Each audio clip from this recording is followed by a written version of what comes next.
Okay. So இந்த வீடியோல என்ன பார்க்க போறோம்னு பார்த்தீங்கன்னா, SBI PO mains, IBPS PO மெயின்ஸ்க்கான பார்ட் 7 வீடியோ வந்து இதில பார்க்க போறோம். ஸோ இதில வந்து ஒரு லாஜிக்கல் டிஐ, அடுத்து டேட்டா சஃபிஷியன்சி பேஸ் பண்ண கொஸ்டின்ஸ், அடுத்து குவான்டிட்டி பேஸ் பண்ண கொஸ்டின்ஸ்லாம் இருக்கும். ஸோ நம்பர் சிஸ்டம் கொஸ்டின்ஸ் தான் இருக்கும். ஸோ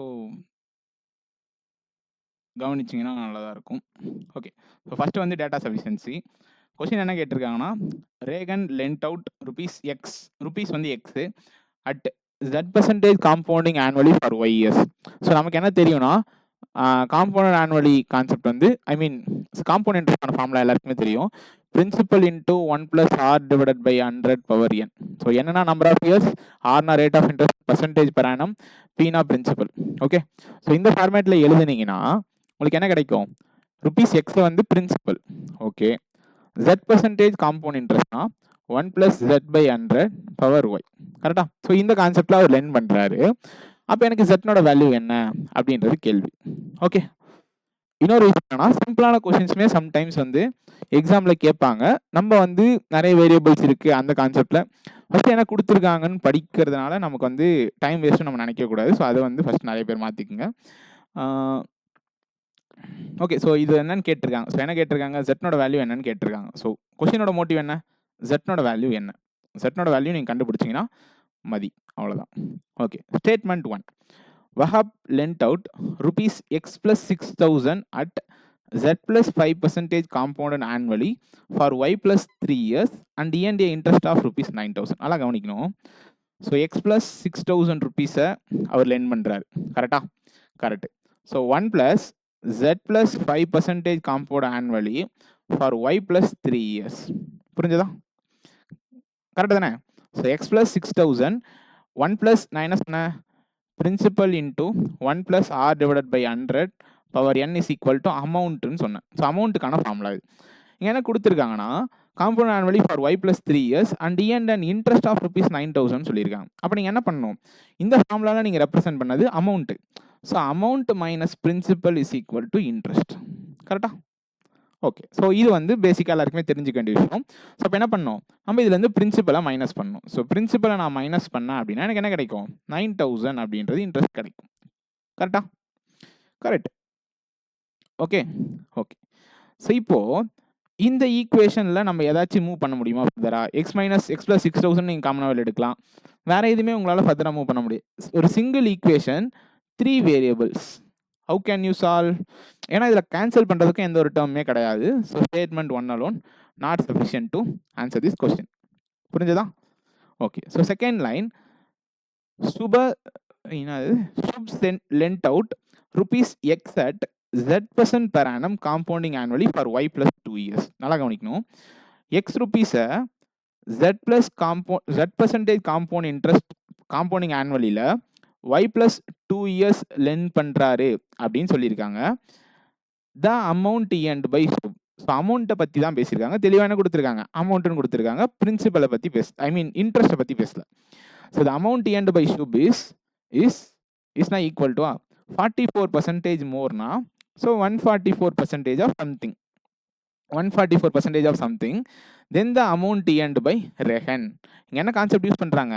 அமௌண்ட் earned by ரேகனை நம்ம கொஸ்டினில் கொடுத்ததே ரேகனுடைய அமௌண்ட் தான். புரியுதா? ஸோ ரேகன் வந்து x rupees z% compound annually for y years invest பண்ணியிருக்கான் அப்படின்னு சொல்லியிருக்காங்க. ஸோ அப்போ ரேகனுக்கு என்ன அமௌண்ட் கிடைக்கும்? x into 1 plus z divided by 100 power y. புரிஞ்சதா? ஸோ ஜஸ்ட் ரெப்ரசன்டேஷன் பண்ணால் போதும். ஸோ இந்த எக்ஸ்க்கு எக்ஸ் கேன்சல். அடுத்து என்ன? இதுக்கு இது cancel. 1 plus z power 100 square is equal to 144 divided by 100. z is equal to 20. So என்ன எப்படி கேன்சல் ஆச்சுன்னா, நம்ம என்ன பண்ணலாம்? a power m plus n is equal to a power m into a power n எழுதலாம். கரெக்டா? Correct. So இப்போ என்ன பண்ணலாம்னா, 1 plus z by 100 power y into 1 plus z power 100 ஸ்கொயர்னு எழுதலாம். இதை எழுதலாம் இப்படி பிரிச்சு. அப்போ என்ன ஆகும்? இந்த பவர் y கேன்சல் ஆயிரும். ஸோ ரிமைனிங் இருக்கட்டும் இது மட்டும்தான் இருக்கும். சம்டைம்ஸ் நம்ம என்ன பண்ணுவோம்னு பார்த்தீங்கன்னா, இதுவும் ஒரு வேரியபிளாக நிற்குது, இதுவும் ஒரு வேரியபிளாக நிற்குது. ஸோ அப்போ என்ன பண்ணுவோம்? ரெண்டுத்தையும் கம்பைன் பண்ணால் மேபி ஆன்சர் வந்துடும். ஸோ அந்த மிஸ்டேக் கூட அக்செப்டபிள். அக்செப்டபிளே கிடையாது அதுவுமே. பட் நம்ம என்ன பண்ணுவோம்னா, மோஸ்ட்டாக நிறைய வேரியபிள்ஸ் இருந்தாலே டக்குன்னு கண்ண மூடிட்டு கம்பைன் பண்ணுவோம். ஸோ கம்பைன் பண்ணுறதுக்கு முன்னாடி எப்பவுமே நான் சொல்கிற ப்ரொசீஜர் என்னன்னு பார்த்தீங்கன்னா, ஸ்டேட்மெண்ட் 1, ஸ்டேட்மெண்ட் 2 அலோன் செக் பண்ணிவிட்டு அதுக்கப்புறம் தான் கம்பைன். ஸோ கம்பைன் பண்ணோம். ஸோ கம்பைன் பண்ணி ஆன்சர் வரலாம், நீங்கள் நெய்தர் போடலாம். ஸோ நிறைய பேர் என்ன பண்ணுவாங்கன்னா, ஸோ கம்பைன் பண்ணி ஆன்சர் வரும்னு போடுறவங்க கூட ஓகே. பட் கம்பைன் பண்ணிட்டு இன்னும் நிறைய வேரியபிள் இருக்குது, ஸோ அப்போ ஆன்சர் வராது அப்படின்னு சொல்லிட்டு நெய்தர் போடுறவங்களும் நிறைய பேர் இருப்பாங்க. ஸோ டேட்டா சஃபிஷியன்சி பொறுத்த வரைக்கும் அக்யூரசி மெயின்டைன் பண்ணுறது ரொம்ப ரொம்ப முக்கியம். ஓகே, ஸோ இந்த கொஸ்டினுக்கான answer statement 2 alone sufficient to answer this கேள்வி. ஓகே, ஸோ இதில் என்ன கொடுத்துருக்காங்க, எ பாக்ஸ் ஆஸ், இது வந்து quantity based question. So question இங்கே இருக்குது, a box has certain number of vanilla. நல்லா புரிஞ்சுக்குங்க. ஸோ இந்த மாதிரி லாஜிக்கலாக நம்பர் சிஸ்டம் வச்சு கேட்குற கேள்விகள் கண்டிப்பாக எக்ஸாமுக்கு பிஓ மெயின்ஸ்க்கு பயன்படும். Okay okay, a box has certain number of vanilla, chocolate and butterscotch ice creams. So 3 variety of ice creams இருக்குது. Okay, so vanilla, chocolate, butterscotch. such that the probability of drawing a chocolate ice cream followed by a butterscotch ice cream. So probability தெளிவாக படித்தவங்களுக்கு தான் ஒரு விஷயம் புரியும். இதை நீங்கள் எப்படி எழுத முடியாது அப்படின்னு கவனிச்சிங்கன்னா, ஒரு சாக்லேட் ஐஸ்கிரீம் கரெக்டாக, so CC1 into butterscotch ice cream, so BCE1 கரெக்டாக, combination C divided by total C2ன்னு போடுவீங்க. இது தப்பு. ஏன் அப்படின்னா, இதுக்கான மீனிங் என்ன, ஃபாலோடு பைனா 1 by 1 பிக் பண்ணுறாங்க.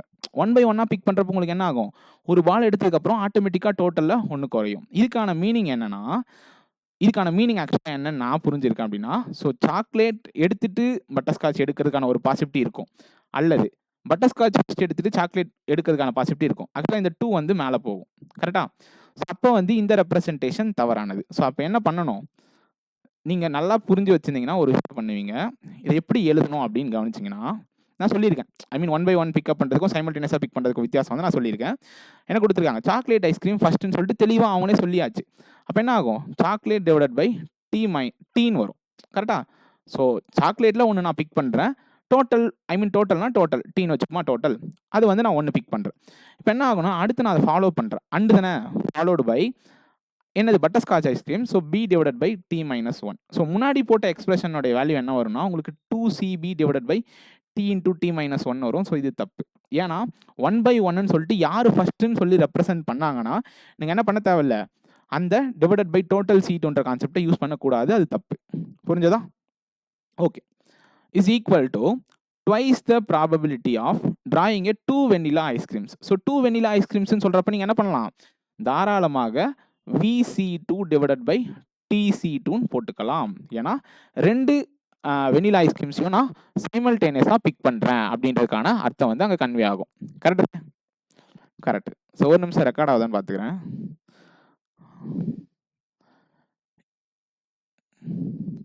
ஓகே ஆகுது. ஸோ இப்போ என்ன பண்ணலாம் அப்படின்னு கவனிச்சிங்கன்னா,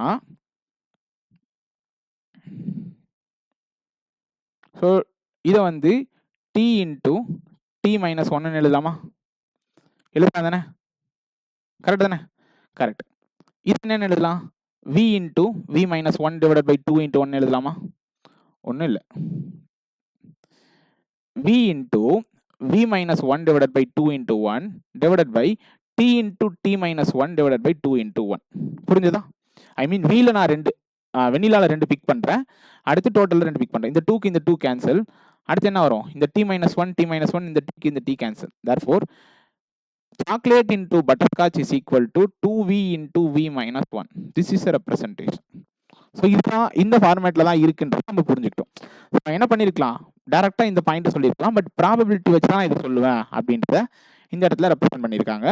ஸோ சாக்லேட்டையும் நீங்கள் பட்டர்ஸ்காட்சையும் மல்டிப்ளை பண்ணிங்கன்னா உங்களுக்கு என்ன கிடைக்கும், 2V into V-1. V means vanilla ice cream. புரிஞ்சதா? ஸோ இந்த ஈக்குவேஷன் உங்களுக்கு ஃபார்ம் ஆகும். அடுத்து note 1, the number of chocolate ice creams is minimum and the number of vanilla ice creams is a prime integer. So vanilla is a prime, C is a minimum. அதாவது மினிமம்னா என்ன அர்த்தம், இருக்க 3த்துல அது மினிமமா இருக்கணும்.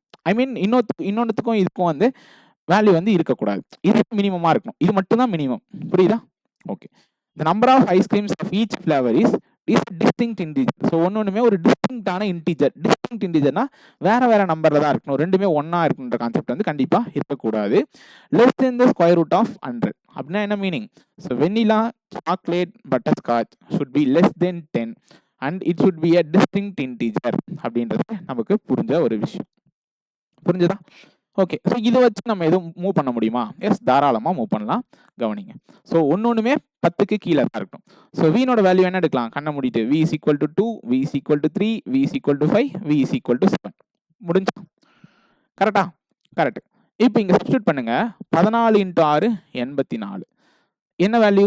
சிபினோட value 84. Correct தானே? Chocolate into butterscotch is equal to 84.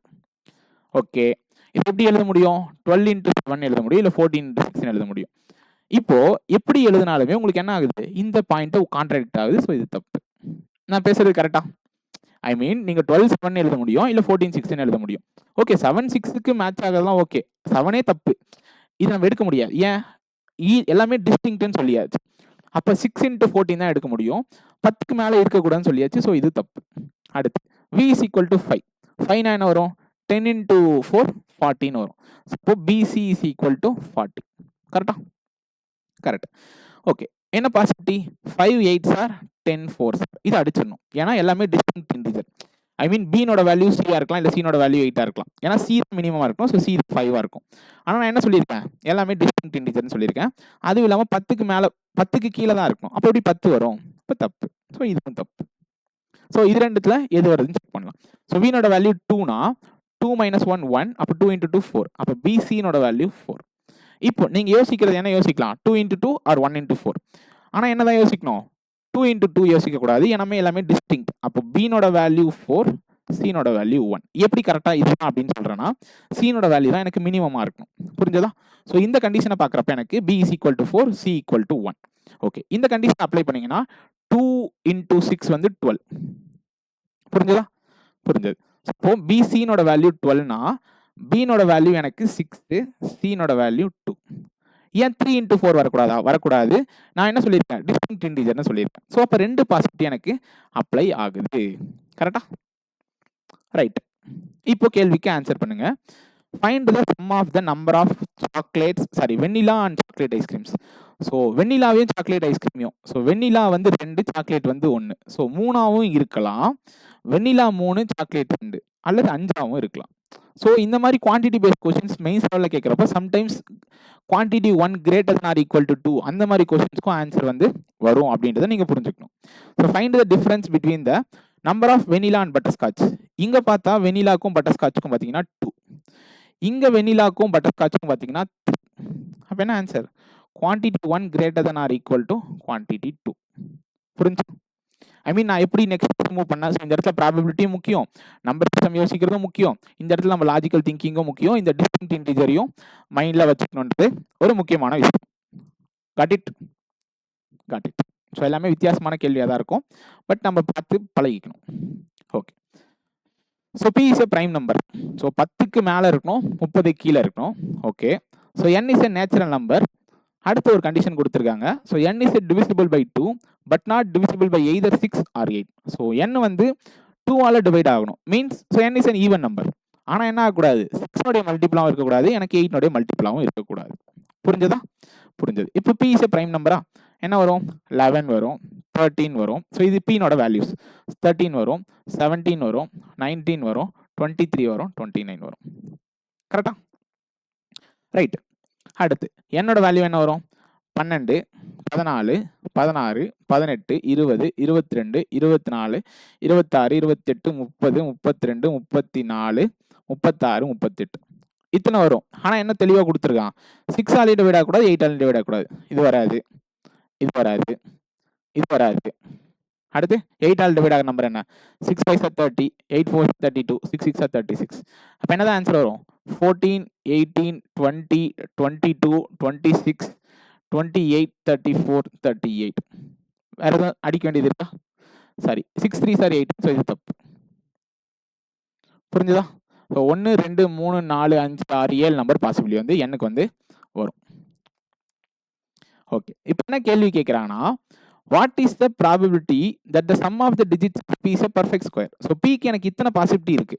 அதில் இத்தனை நம்பர்ன்றப்ப நீங்கள் என்ன பண்ணணும், கண்டிப்பாக டிவைட் பை 6ன்னு கண்ணை மூடிட்டு போகணும். ஏன்னா total number of total sample எவ்வளோ உங்களுக்கு 6. அதில் எத்தனை சாட்டிஸ்ஃபை ஆகுதோ நீங்கள் அதை ப்ராபபிலிட்டின்னு சொல்ல போகிறீங்க. பட் பீனோட வேல்யூஸ் எல்லாமே இது கரெக்ட். புரியுதா? வேற எந்த கண்டிஷன் வச்சுமே இது வராதுன்னு உங்களால் எலிமினேட் பண்ண முடியாது. அப்போ என்ன தான் வரும், டோட்டல் சாம்பிள் வந்து 6 தான் வரும்.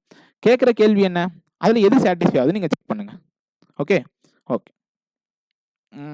P is a perfect square. Sum of the digits வந்து perfect square. 2 perfect square, 4 perfect square, 8 perfect square, 10, 5, 11, so 1/6. So 6 நம்பரில் நீங்கள் கொடுக்குற கண்டிஷனுக்கு சாட்டிஸ்ஃபை ஆகிற நம்பர் ஒரு நம்பர் தான். ஸோ அப்போ probability of picking a sum of the digits of P square வந்து உங்களுக்கு 1/6 சரியான விடை. புரிஞ்சதா? Okay. What is the probability that the difference of digits of n is not a prime number? So என்னுடைய number வந்து difference பார்க்கணும், ரெண்டு நம்பருக்கும் அந்த டிஜிட்ஸ் இருக்குல்ல, அதுக்கு எதெல்லாம் பிரைம் நம்பராக இல்லையோ எதெல்லாம் இல்லையோ அப்போ நீங்கள் என்ன பண்ணுவீங்க, கண்ணை மூடிட்டு சாம்பிள் வந்து 7ன்னு போடணும். புரிஞ்சதா? கரெக்ட். இப்போ இதுக்கு தான் கம்பேரிசன்.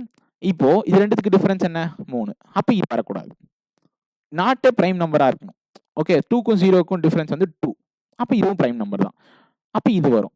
ஏன்னா 2க்கும் டிஃபரன்ஸ் வந்து 0, 2க்கும் 6க்கும் 4. அவன் கேட்டது நாட் ஏ பிரைம் நம்பர். 28னா 6, 34னா 1, அதுவும் நாட் பிரைம் தான். 3 இது வராது. அப்போ என்ன ஒரு ஆன்சர், 4/7. ஸோ இவங்க சொல்கிற கண்டிஷன் நமக்கு 7 நம்பரில் 4 நம்பர் சாட்டிஸ்ஃபை ஆகும். என்ன பண்ணப்போ குவான்டிட்டி 1 லெஸ் தென் குவான்டிட்டி 2ன்றது சரியான விடை. புரிஞ்சதா? ஓகே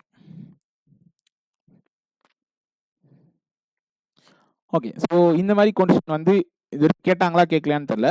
பட் இந்த மாதிரி கொஸ்டின் வந்து கொடுக்குறாங்க அப்படின்றப்போ நீங்கள் என்ன பண்ணணும் அப்படின்னு கவனிச்சிங்கன்னா, ஸோ முடிஞ்ச அளவுக்கு இந்த பவர் வச்சே நீங்கள் மூவ் பண்ணாமல் நீங்கள் ஏதாச்சும் ஸ்பெசிஃபிக்காக ஒரு வேரியபிள் அதுக்கு கொடுத்து மூவ் பண்ணிங்கன்னா உங்களால் லீட் ஃபைண்ட் பண்ண முடியும். எக்ஸாம்பிளுக்கு என்ன சொல்கிறேன்னா, இப்போ a power x is equal to b power y is equal to c power z is equal to இப்படின்னு கொடுத்துருக்கான்னு வச்சுக்கோங்க. இது என்ன பண்ணியிருப்பானா, கீழே வந்து மிக்சர் ஆஃப் ஈக்குவேஷனில் நிறைய கலந்து இதெல்லாம் யூஸ் பண்ணியிருப்பாங்க.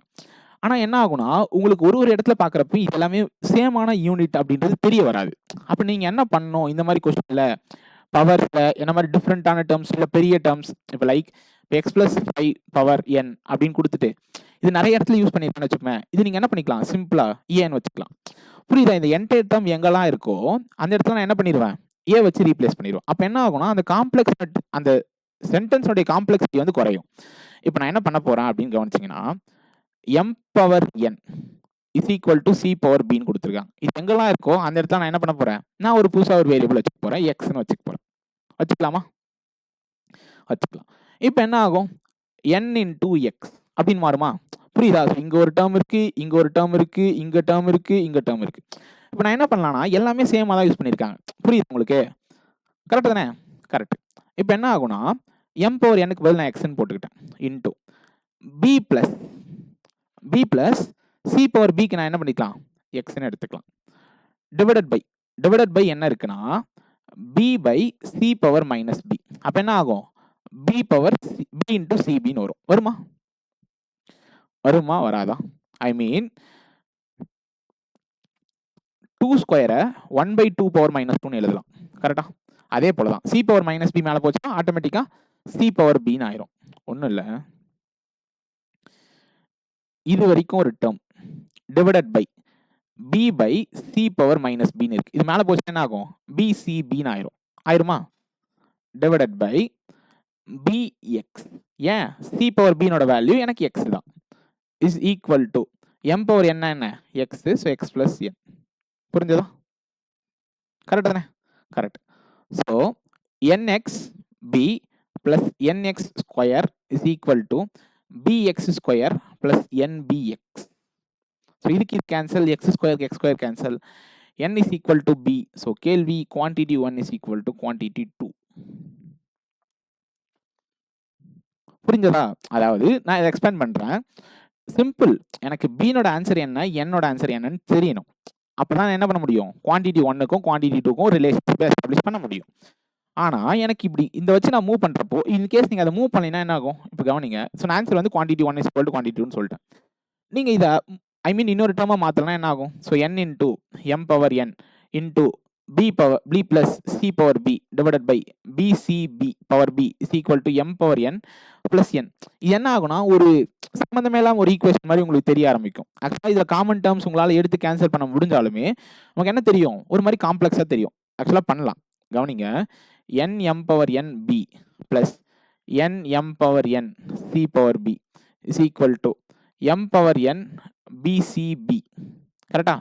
m power n bc power b plus n bc power b இப்படி வருமா? இப்போ இந்த பாயிண்ட் உங்களுக்கு ஸ்ட்ரைக் ஆகணும். ஐ மீன் இது ரெண்டும் சேம், இது ரெண்டும் சேம்னு சொல்லிட்டு. இப்போ இப்படி பார்க்குறப்ப உங்களுக்கு என்ன தெரியாதுன்னா எது சேம் டேர்ம்னே தெரியாது. ஆக்சுவலாக இது நிறைய சேம் டேர்ம் இருக்கு, கேன்சல் ஆகும். ஆனால் நமக்கு என்ன தெரியாது, எது எது சேம் டேர்ம்னே தெரியாமல் போயிடும். புரிஞ்சதா? Got it? Got it. So answer is quantity 1 is equal to quantity 2. So அந்த மாதிரி ஒரு யூனிக்கான டேர்ம், ஐ மீன் ஈக்குவல் டுன்னு கொடுத்துருக்காங்க, ஒரு மாதிரி ரொம்ப டிஃப்ரெண்ட்டாக இருக்குது அந்த டேர்ம் அப்படின்னா அதை வச்சு கீழே ஒரு ஈக்குவேஷன் ஃப்ரேம் பண்ணியிருக்காங்கன்னா நீங்கள் என்ன பண்ணலாம், அந்த மொத்த டேர்மையும் சேர்த்து ஒரு வேரியபிள் நீங்களா ஏதாச்சும் ஒரு வேரியபிளை அசம்ஷன் கொடுத்தீங்கன்னா so you will get better understanding. So அதுக்கப்புறம் நீங்கள் சால்வ் பண்ணீங்கன்னா உங்களால் மேபி ரிலேஷன்ஷிப்பை எஸ்டாப்ளிஷ் பண்ண முடியும். புரிஞ்சதா? நான் குவான்டிட்டி 1க்கும் குவான்டிட்டி 2க்கும் உள்ள ரிலேஷன்ஷிப்பை சொன்னேன். ரைட். ஓகே, ஸோ இது வந்து ஒரு கேஸ் செட் பேஸ்டு ஒரு டிஐ. ஸோ நெக்ஸ்ட் பேஜில் வந்து உங்களுக்கு வந்து கொஸ்டின் கொடுத்துருப்பாங்க. ஸோ இதுதான் டிஐ. ஓகே, நான் நிறைய டைம் டிஐ பெருசாக எடுக்கிறப்பலாம் சொல்கிற ஒரு விஷயம் என்னென்னா, சிம்பிள் எல்லா பாயிண்ட்டுமே ஒரே டிஐயில் யூஸ் ஆகும்னு நான் சொல்கிற கான்செப்டுக்கு நான் வரல. இதிலிருந்து ஒரு பாயிண்ட் உங்களுக்கு எக்ஸாமில் யூஸ் ஆனாலும் அது யூஸ்ஃபுல் தான், அவ்வளோதான்.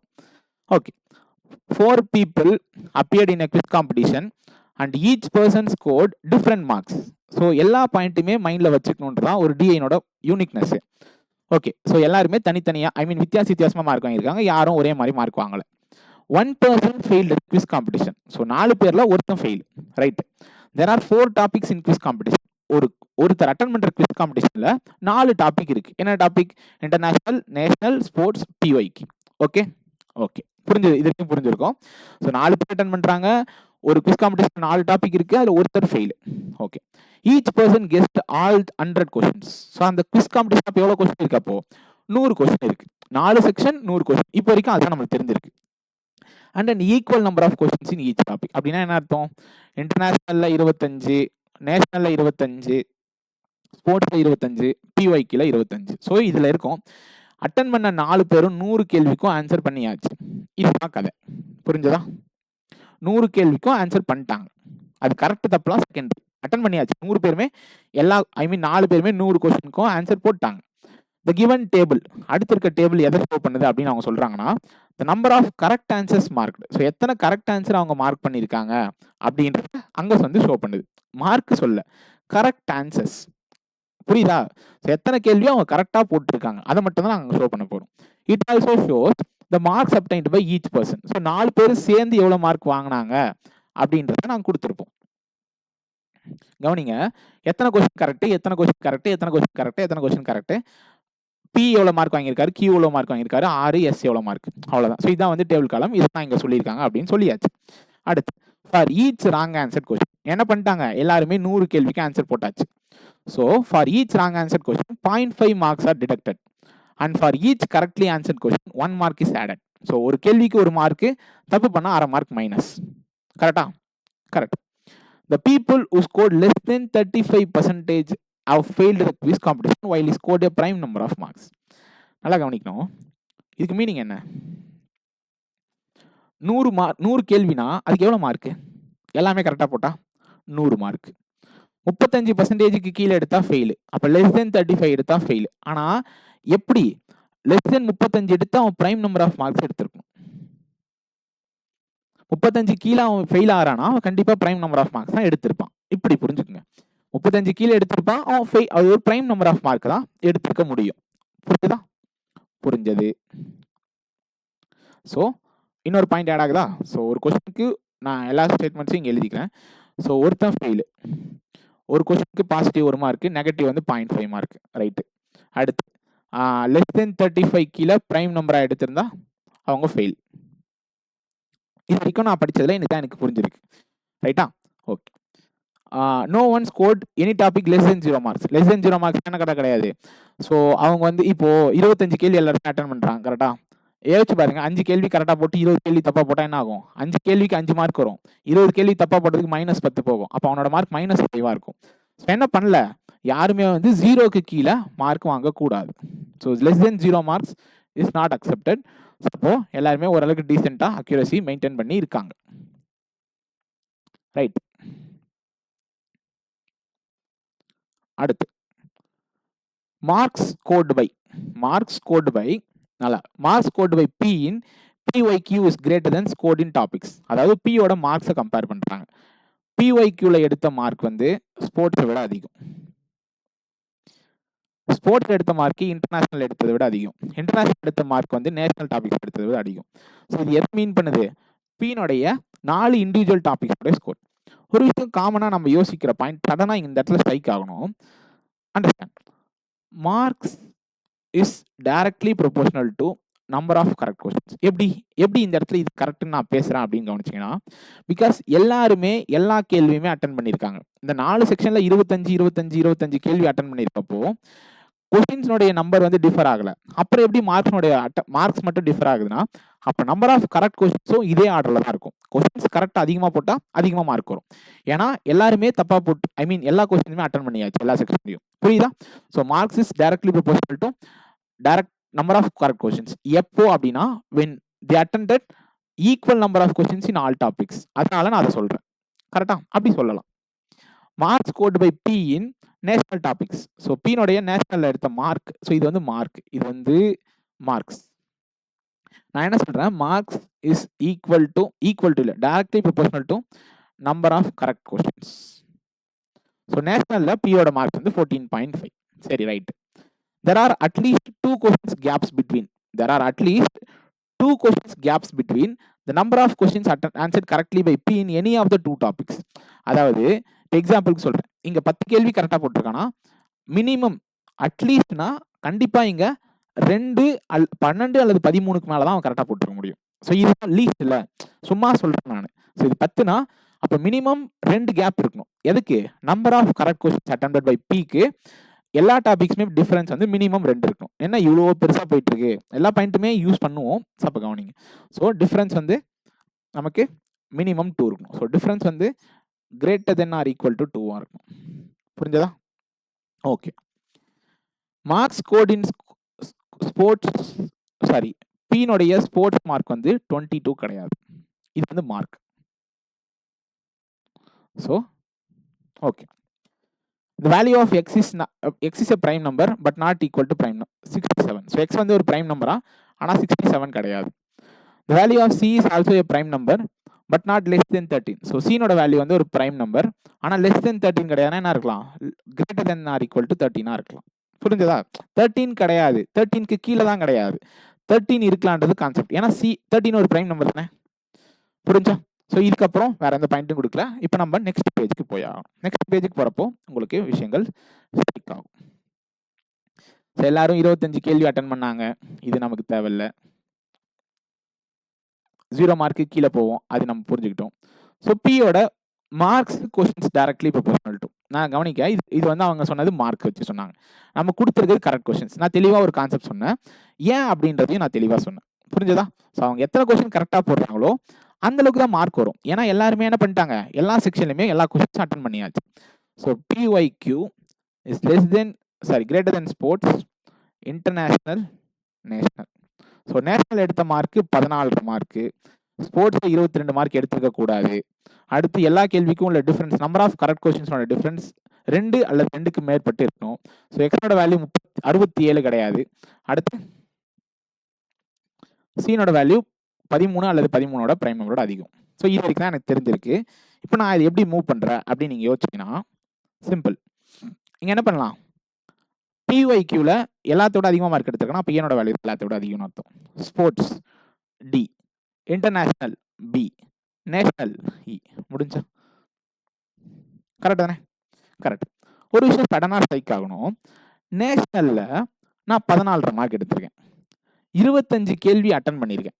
கரெக்ட் தானே? கரெக்டா இல்லையா? அதில் எனக்கு எக்ஸ் கேள்வி கரெக்டு, இந்த எக்ஸ் இல்லை, இது வேற எக்ஸ். நார்மலாகவும் நீங்கள் அப்படியே யோசிச்சு கண்டுபிடிக்கலாம். 14 மார்க் வருதுன்னா அவன் எத்தனை தப்பா போட்டிருப்பான் அப்படின்றத நீங்க யோசிச்சு கூட கண்டுபிடிக்கலாம். 18 கேள்வி கரெக்டா போட்டிருப்பான். ஆனா நான் எப்படின்னு சொல்லணும்ல, இப்போ 25ல ஏ கேள்வி கரெக்ட், மீதி 25 மைனஸ் எக்ஸ் கேள்வி தப்பு.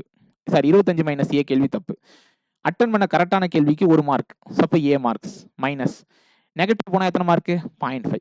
அப்போ minus 12.5 plus 0.5 A is equal to 14.5.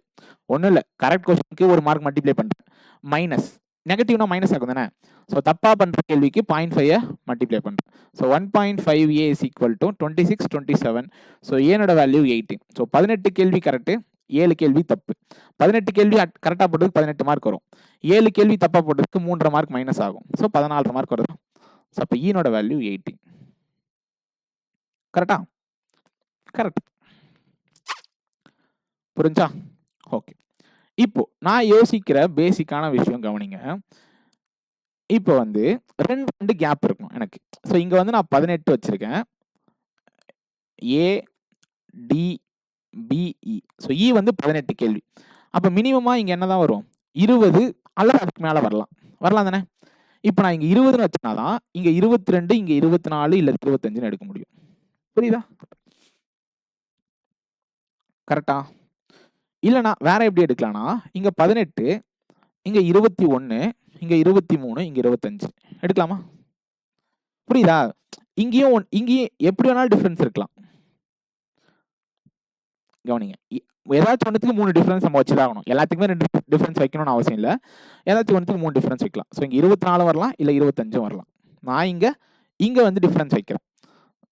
உங்களுக்கு இதுவும் புரியலன்னா இப்படி எழுதிடும். ஸோ 20, 18, 22, 25 வரலாம் தானே? வரலாம். ஸோ 18, 20, 23, 25 வரலாமா? வரலாம் தானே? புரியுதா? ரெண்டு மினிமம் 2 டிஃபரன்ஸ் இருக்கணும். அதுக்கு மேலே இருந்தாலும் ஒன்றும் பிரச்சனை இல்லை. இப்போ நான் எதை வச்சு ஒரு விஷயம் யோசிப்பேன்னு கவனிங்களேன். நான் என்னதான் ஸ்போர்ட்ஸ்க்கு 22 மார்க் வாங்கியிருக்க கூடாது. அவன் தெளிவாக சொல்லிட்டான். இப்போ நான் இது எல்லாமே என்னது நம்பர் ஆஃப் கரெக்ட் கொஸ்டின்ஸ். புரியுதா? நம்ம எதை பற்றி பேசிட்டு இருக்கோம்? கரெக்ட் கொஸ்டின்ஸ் பற்றி பேசிட்டு இருக்கோம். ரைட்டு. இப்போ நான் 22 கேள்வி கரெக்டாக போட்டேன் அப்படின்னா என்ன ஆகும்? எனக்கு 22 கேள்விக்கு 22 மார்க்கு, 3 தப்பாக போட்டதுக்கு ஒரு 1.5 மார்க் மைனஸ் ஆக மொத்தம் எனக்கு 20 மார்க் வரும். இந்த 2 கண்டிஷனுமே எனக்கு 20 மார்க் வரும். இந்த கண்டிஷன் எனக்கு ஓவர்லாப் ஆகலை, தப்பாகலை. ஆனால் 23 கேள்வி நீங்கள் கரெக்டாக போட்டிங்கன்னா 2 கேள்வி தப்பாக போட்டிருப்பீங்க. இதுக்கு 1 மார்க் மைனஸ் ஆகி உங்களுக்கு 22 மார்க் வரும். ஸோ இது ரெண்டுமே தப்பு. புரியுதா? ஏன்னா 22 மார்க் வாங்கியிருக்க கூடாதுன்னு தெளிவாக சொல்லியாச்சு. அப்போ பாசிபிள் இந்த 2 பாசிபிளில் ஏதாச்சும் ஒன்று மட்டும் தான் நமக்கு செட் ஆகும். புரிஞ்சதா? புரிஞ்சது. இப்போ இதை எப்படி நம்ம ஓவர் கம் பண்ணுறது அப்படின்னா, இங்கே புரியுதா உங்களுக்கு? இங்கே 21 வச்சா நான் இங்கே 23 தான் வைக்கணும். அப்போ 21 வைக்கிற கண்டிஷன் தப்பு. அப்போ இங்கே 22 வச்சா மட்டும் நான் 20 மார்க் வாங்குவேன். அப்போ சிம்பிள் என்ன? டீனோட வேல்யூ எனக்கு 22 ஃபிக்ஸட். இதில் எந்த மாற்றமும் கிடையாது. இப்போ எதை வச்சு நம்ம கண்டுபிடிக்கணும்? ஸோ இவனோட மார்க் வந்து 14, இவனோட மார்க்கு 20, 22 கேள்வி கரெக்ட். So 20 mark. இப்போ நம்ம என்ன பண்ணோம்? பீனோட வேல்யூ 20 தான் வச்சாகணும். ஸோ பீனோட வேல்யூ 20 தானே என்ன? அப்போ எனக்கு இது ரெண்டுத்துல எதுன்னு தான் கண்டுபிடிக்கணும். நான் ஏதாச்சும் கண்டுபிடிக்கலாம், டோட்டல் மார்க்ஸ் வச்சு கண்டுபிடிக்கலாம். ஸோ பீனோட வேல்யூ 20 கொஸ்டின் கரெக்ட்னா 5 கேள்வி தப்பு. ஸோ 2.5 மார்க் போச்சுன்னா 17 மார்க் வரும். வருமா? ஸோ பீனோட வேல்யூ 20. ஸோ பீனோட வேல்யூ 20, ஈனோட வேல்யூ 18, டீனோட வேல்யூ 22. இப்போ எது டிசைடிங் ஃபேக்டர்? ஏ தான் டிசைடிங் ஃபேக்டர். அப்போ என்ன பண்ணோம்? ஏ வந்து 25 கேள்வி கரெக்டாக போட்டால் எனக்கு 25 மார்க் வரும். இதெல்லாமே மார்க்ஸ். 17 ஒரு 14, 32, 32 ஒரு 20, 52, 52 ஒரு 25, 77. அப்போ 24 கேள்வி அவன் கரெக்டாக போட்டால் எனக்கு 77 மார்க் வருமா? இது தப்பு. அப்போ ஏனோட வேல்யூ 25. முடிஞ்சு. இதில் டவுட் இருக்கா? நான் எப்படிலாம் கொண்டு போனேன் அப்படின்றது புரிஞ்சிருக்கும்னு நினைக்கிறேன். ஸோ மார்க்ஸ் வச்சு பேசினது எல்லாமே புரிஞ்சிருக்கும். Right right. ஸோ இப்போ வந்து இங்கே எல்லாத்தையும் சப்ஸ்டியூட் பண்ணிக்கலாமா? ஓகே. ஸோ பீனோட வேல்யூ 20, அவள் எடுத்துருக்க மார்க் என்னவா இருக்கும்? 17 மார்க். நான் பக்கத்துலேயே மார்க்கும் போட்டுக்கிறேன். ஸோ ஈனோட கொஸ்டின் வந்து 18 கரெக்டு. ஸோ அப்போ 14 மார்க் வாங்கியிருப்பான். டி வந்து 22 கரெக்டு. ஸோ அப்போ 3 கொஸ்டினுக்கு 1.5 மார்க் வச்சுன்னா 20 மார்க் வாங்கியிருப்பான். ஸோ ஏனோட கொஸ்டின் வந்து 25 கரெக்ட். ஸோ அப்போ 25 மார்க் அப்படியே வாங்கியிருப்பான். ஸோ கூட்டி பார்த்தீங்கன்னா உங்களுக்கு 77 மார்க் வரும். ஸோ ஏனோட வேல்யூ என்ன 25. ஸோ 25 மார்க் வந்திருக்குமா? ஓகே. பீனோட மார்க் 20 ஸோ அப்போ 17 மார்க் வந்திருக்குமா? சரி, இங்கேயும் பியா? ஒரு நிமிஷம் நான் கன்ஃபார்ம் பண்ணிக்கிறேன். இது புதுசாக இருக்கு கேள்வி. இந்த டிஏக்கே ரொம்ப நேரம் எடுக்கிற மாதிரி இருக்கு. ஆனால் இது எக்ஸ்பிளைன் பண்ணி தான் ஆகணும். ஓகே, பி தான். ஸோ இப்போ இதுக்கு வந்து ஒரு 17 மார்க். இப்போ சீனோட வேல்யூ நம்ம கண்டுபிடிக்கணும். கரெக்டா? சியோட வேல்யூவும் மேட்ச் ஆகணும், எக்ஸோட வேல்யூவும் இந்த கண்டிஷன் சாட்டிஸ்ஃபை ஆகணும். அப்படி இருக்க ஒரு சி வேல்யூ கண்டுபிடிக்கும். சரி, கண்டுபிடிப்போம். இப்போ கவனிங்க, சி வந்து எத்தனை கேள்விலாம் கரெக்டாக போட்டுருக்க முடியும்? 13 கேள்வி கரெக்டாக போட்டிருக்கலாம், 15 கரெக்டாக போட்டிருக்கலாம், பிரைம் நம்பரா மன்னிக்கும். ஸோ 17 கரெக்டாக போட்டிருக்கலாம், 19 கரெக்டாக போட்டிருக்கலாம், 23 கரெக்டாக போட்டிருக்கலாம். அவ்வளோதான், முடிஞ்சிச்சு. 25 கேள்வி தான் மொத்தமே. இதுக்கப்புறம் பிரைம் நம்பர்லாம் யோசிக்கக்கூடாது. 13 கரெக்டாக போட்டிருந்தால் 12 கேள்வி தப்பு. 6 மார்க் போயிருக்குமா? அப்போ 7 மார்க் வந்திருக்கும். ஆல்ரெடி எனக்கு எவ்வளோ மார்க் இருக்கு? இது ஒரு 35, இது ஒரு 25. மொத்தத்தில் நான் ஆல்ரெடி 60 மார்க் வாங்கி வச்சிருக்கேன். இப்போ இது ஒரு 7 மார்க் கொடுத்து 67 கரெக்டாக வருது. அப்போ இது தப்பு. அவன் தான் 67 மார்க் வாங்கக்கூடாதுன்னு சொல்லியிருக்கான்ல. ஆல்ரெடி எனக்கு இந்த 3 சப்ஜெக்ட்ல மட்டும் நான் 60 மார்க் வாங்கியிருக்கேன். இந்த மார்க் மட்டும் எனக்கு டிசைட் பண்ணும் எக்ஸனோட வேல்யூ என்னன்றது. ஸோ 17 கேள்வி கரெக்ட்னா 8 கேள்வி தப்பு. 8 கேள்வி தப்புனா 8 கேள்விக்கு ஒரு 4 மார்க் மைனஸ் ஆச்சுன்னா மீதி 13 மார்க் வந்திருக்கும். ஸோ 60 ஒரு 13 73. ஸோ மேபி பாசிட்டிவாக இருக்கலாம். கரெக்ட் தானே? ஏன்னா 73 ஒரு பிரைம் நம்பர் சொன்னாங்களா? எக்ஸ் வந்து ஒரு பிரைம் நம்பர், ஆனால் 67 கிடையாது. 19 என்ன வரும்? 6 கேள்வி தப்பு. 6 கேள்வி தப்புனா என்ன? 3 மார்க் போகுமா? 3 மார்க் போகுமா? ஸோ 16. 60 16 76 பிரைம் நம்பர் கிடையாது. 23 2 தப்பா? அப்போ 1 மார்க் போகுமா? 22 மார்க்கா? 22 60 82 மார்க். இதுவும் ஈவன் நம்பர். முடிஞ்சு. அப்போ சீனோட வேல்யூ என்ன? 17. ஸோ சீனோட வேல்யூ 17னா அப்போ 8 கேள்வி தப்புக்கு 4 மார்க் போகும். So 13 mark. ஆக மொத்தம் எக்ஸோட வேல்யூ 73. முடிஞ்சு. ஸோ சீனோட வேல்யூ எங்கே வரும்? அகைன் இங்கே 17. ஸோ அப்போ 13 மார்க் வரும். இங்கே 15 கேள்வி கரெக்டாக போட்டுருக்காங்க, அவங்களே கொடுத்துட்டாங்க. ஸோ 15 கேள்வி 10 கேள்வி தப்பு, அப்போ 10 மார்க் வரும். புரியுதா? புரியுது. ஸோ பி வந்து இங்கே 20 கேள்வி அட்டன் பண்ணியிருப்பான், அவனுக்கு ஒரு 17. டி கொஸ்டின்னா 22, அவனுக்கு ஒரு 20 மார்க்கு. ஸோ ஏ கொஸ்டின்ஸ் கரெக்ட்னா அப்போ 25 மார்க் அப்படியே வாங்கியிருப்பான். இப்போ 21 கொஸ்டின்னா 4 மார்க்கில் 2 மார்க் போச்சுன்னா ஸோ 19 மார்க். ஸோ இதை கூட்டினா 37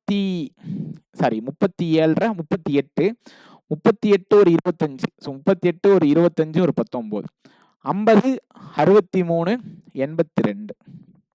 அப்போ யார் ஃபெயிலு? தலைவன் ஃபெயிலு. அதான் சொன்னாங்களா ஒருத்தர் ஃபெயில்னு. 35 கீழே எடுத்துருந்தானே ஃபெயில். 35 கீழே எடுத்தும் பிரைம் நம்பர் எடுத்துருக்கணும், அப்பதான் ஃபெயிலு. அப்போ ட்விஸ்ட் எங்க?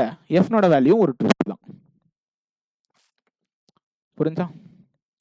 Okay okay. ஸோ இங்கே ஆல்ரெடி 13 மார்க் எடுத்தாச்சு, இங்கே ஒரு 10 மார்க் வந்தாச்சு. இங்கே 12 கரெக்டு 13 தப்புனா எனக்கு இதில் 6 மார்க் போயிருக்கும். 6 மார்க் போச்சுன்னா இது என்ன வாங்கியிருப்பேன்? இங்கே ஒரு 5 மார்க் வாங்கியிருப்பேன். இது ஒரு 5. அப்போ ஆக மொத்தத்தில் நான் எவ்வளோ மார்க் வாங்கியிருக்கேன்? 28 மார்க் வாங்கியிருக்கேன். ஆல்ரெடி நான் 28 வாங்கிட்டேன். தெளிவாக கவனிக்கணும் இந்த இடத்துல. 35க்கு கீழே உள்ள ஒரு பிரைம் நம்பரில் நான் வாங்கியிருந்தா நான் ஃபெயில் ஆயிருப்பேன். நான் ஃபெயில் ஆயிருக்கேன்னா கண்டிப்பாக 35 கீழே ஒரு பிரைம் நம்பர் மார்க் தான் நான் வாங்கியிருப்பேன். அது என்ன அர்த்தம்? ஒன்று 29 மார்க் வாங்கியிருப்பேன், இல்லை 31 மார்க் வாங்கியிருப்பேன். வேற எதுவும் 35 கீழே இருக்கணும். புரியுதா? நான் ஆல்ரெடி 28 வாங்கிட்டேன். இந்த 3 சப்ஜெக்ட் சேர்த்து 28 வாங்கிட்டேன். அதோட கம்மியான ஒரு பிரைம் நம்பர்ல என்னால் வாங்க முடியாது. நான் என்ன சொல்லியிருக்கேன்? எதுலையுமே 0 விட கம்மியான மார்க் வாங்கக்கூடாதுன்னு சொல்லியிருக்கேன். புரியுதா? எல்லாத்தையுமே ரிலேட் பண்ணிக்கோங்க. ஓகே. அப்போ இந்த கண்டிஷன் சாட்டிஸ்ஃபை ஆகணும்னா நான் 1/2 மார்க் தான் வாங்கியிருக்கணும்.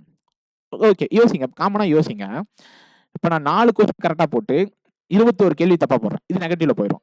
6 கேள்வி கரெக்டாக போட்டு 19 கேள்வி தப்பா போயிடும், இதுவும் நெகட்டிவ். 7 கேள்வி கரெக்டாக போட்டு 18 கேள்வி தப்பா போடுறேன், இதுவும் நெகட்டிவ். அப்போ 8 கேள்வி கரெக்டாக போட்டு 17 கேள்வி கரெக்டாக போடுறேன். 8 கேள்வி கரெக்டாக போட்டு 17 தப்பா போடுறேன், அப்பவுமே எனக்கு -0.5 தான் வரும்.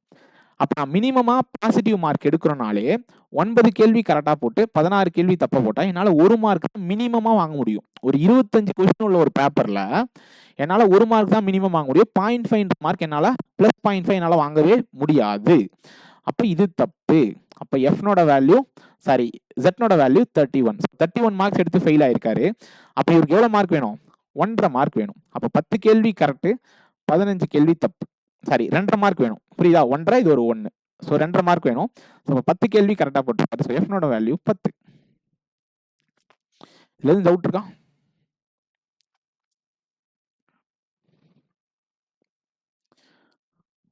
முடிஞ்சுக்கலாம்.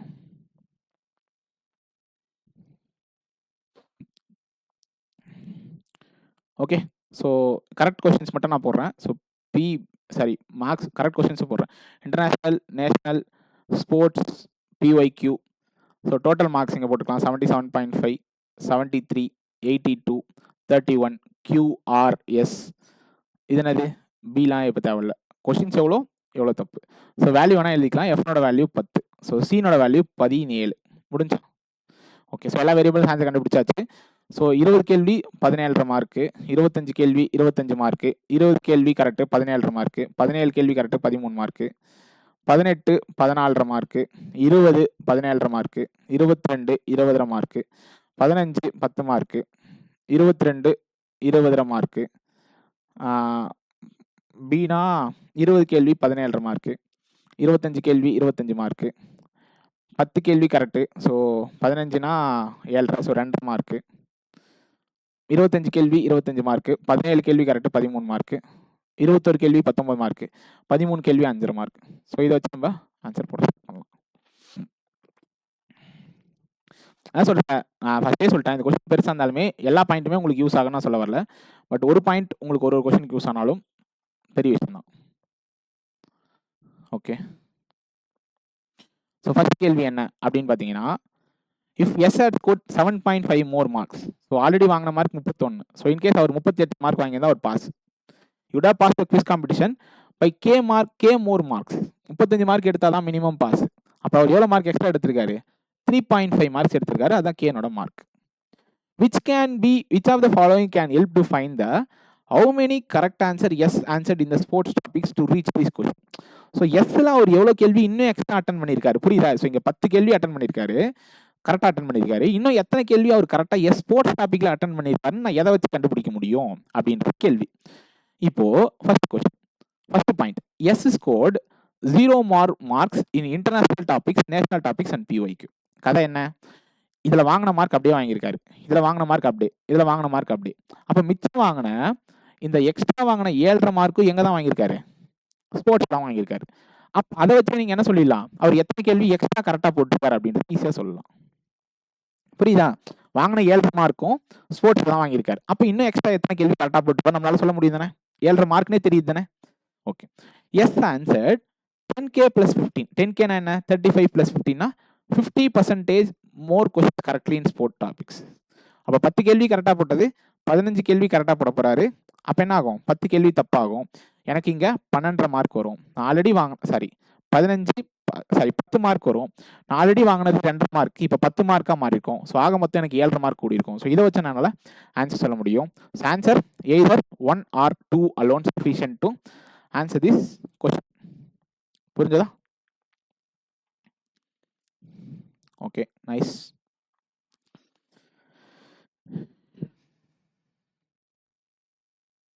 Okay, find the relation. Find the sum of the marks scored in P and S in international topics. P and S international topics எவ்வளோ? 17 ஒரு 13, 30. Find the sum of the marks scored in Q and P in PYQ. 25 ஒரு 13, 38. Quantity 2 greater than quantity 1. Right, next கேள்வி. So இது வந்து ஒரு relationship establish பண்ணுற மாதிரி. So D plus E is equal to 2B. So D plus E நோட value 2B. D plus E நோட value என்ன? 40. 40 is equal to 2B. Correct. A plus B is equal to 2C plus 11. A plus B நோட value என்ன?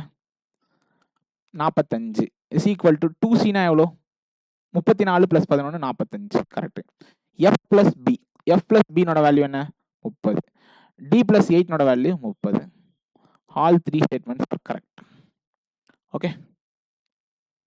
Okay, so அது வந்து முடிஞ்சு. 2 3 4 5 6 7 8. Okay, so இத்தனை கேள்வி இருக்குது. ஸோ ஃபாஸ்ட்டாக பார்ப்போம். எவ்வளோ நேரம் ஆயிருக்கு? 45 நிமிஷம். ஸோ இன்னும் 15 நிமிஷத்தில் நம்ம வந்து முடிக்கிறோம். பட் கரெக்டாக சொல்கிறோம்.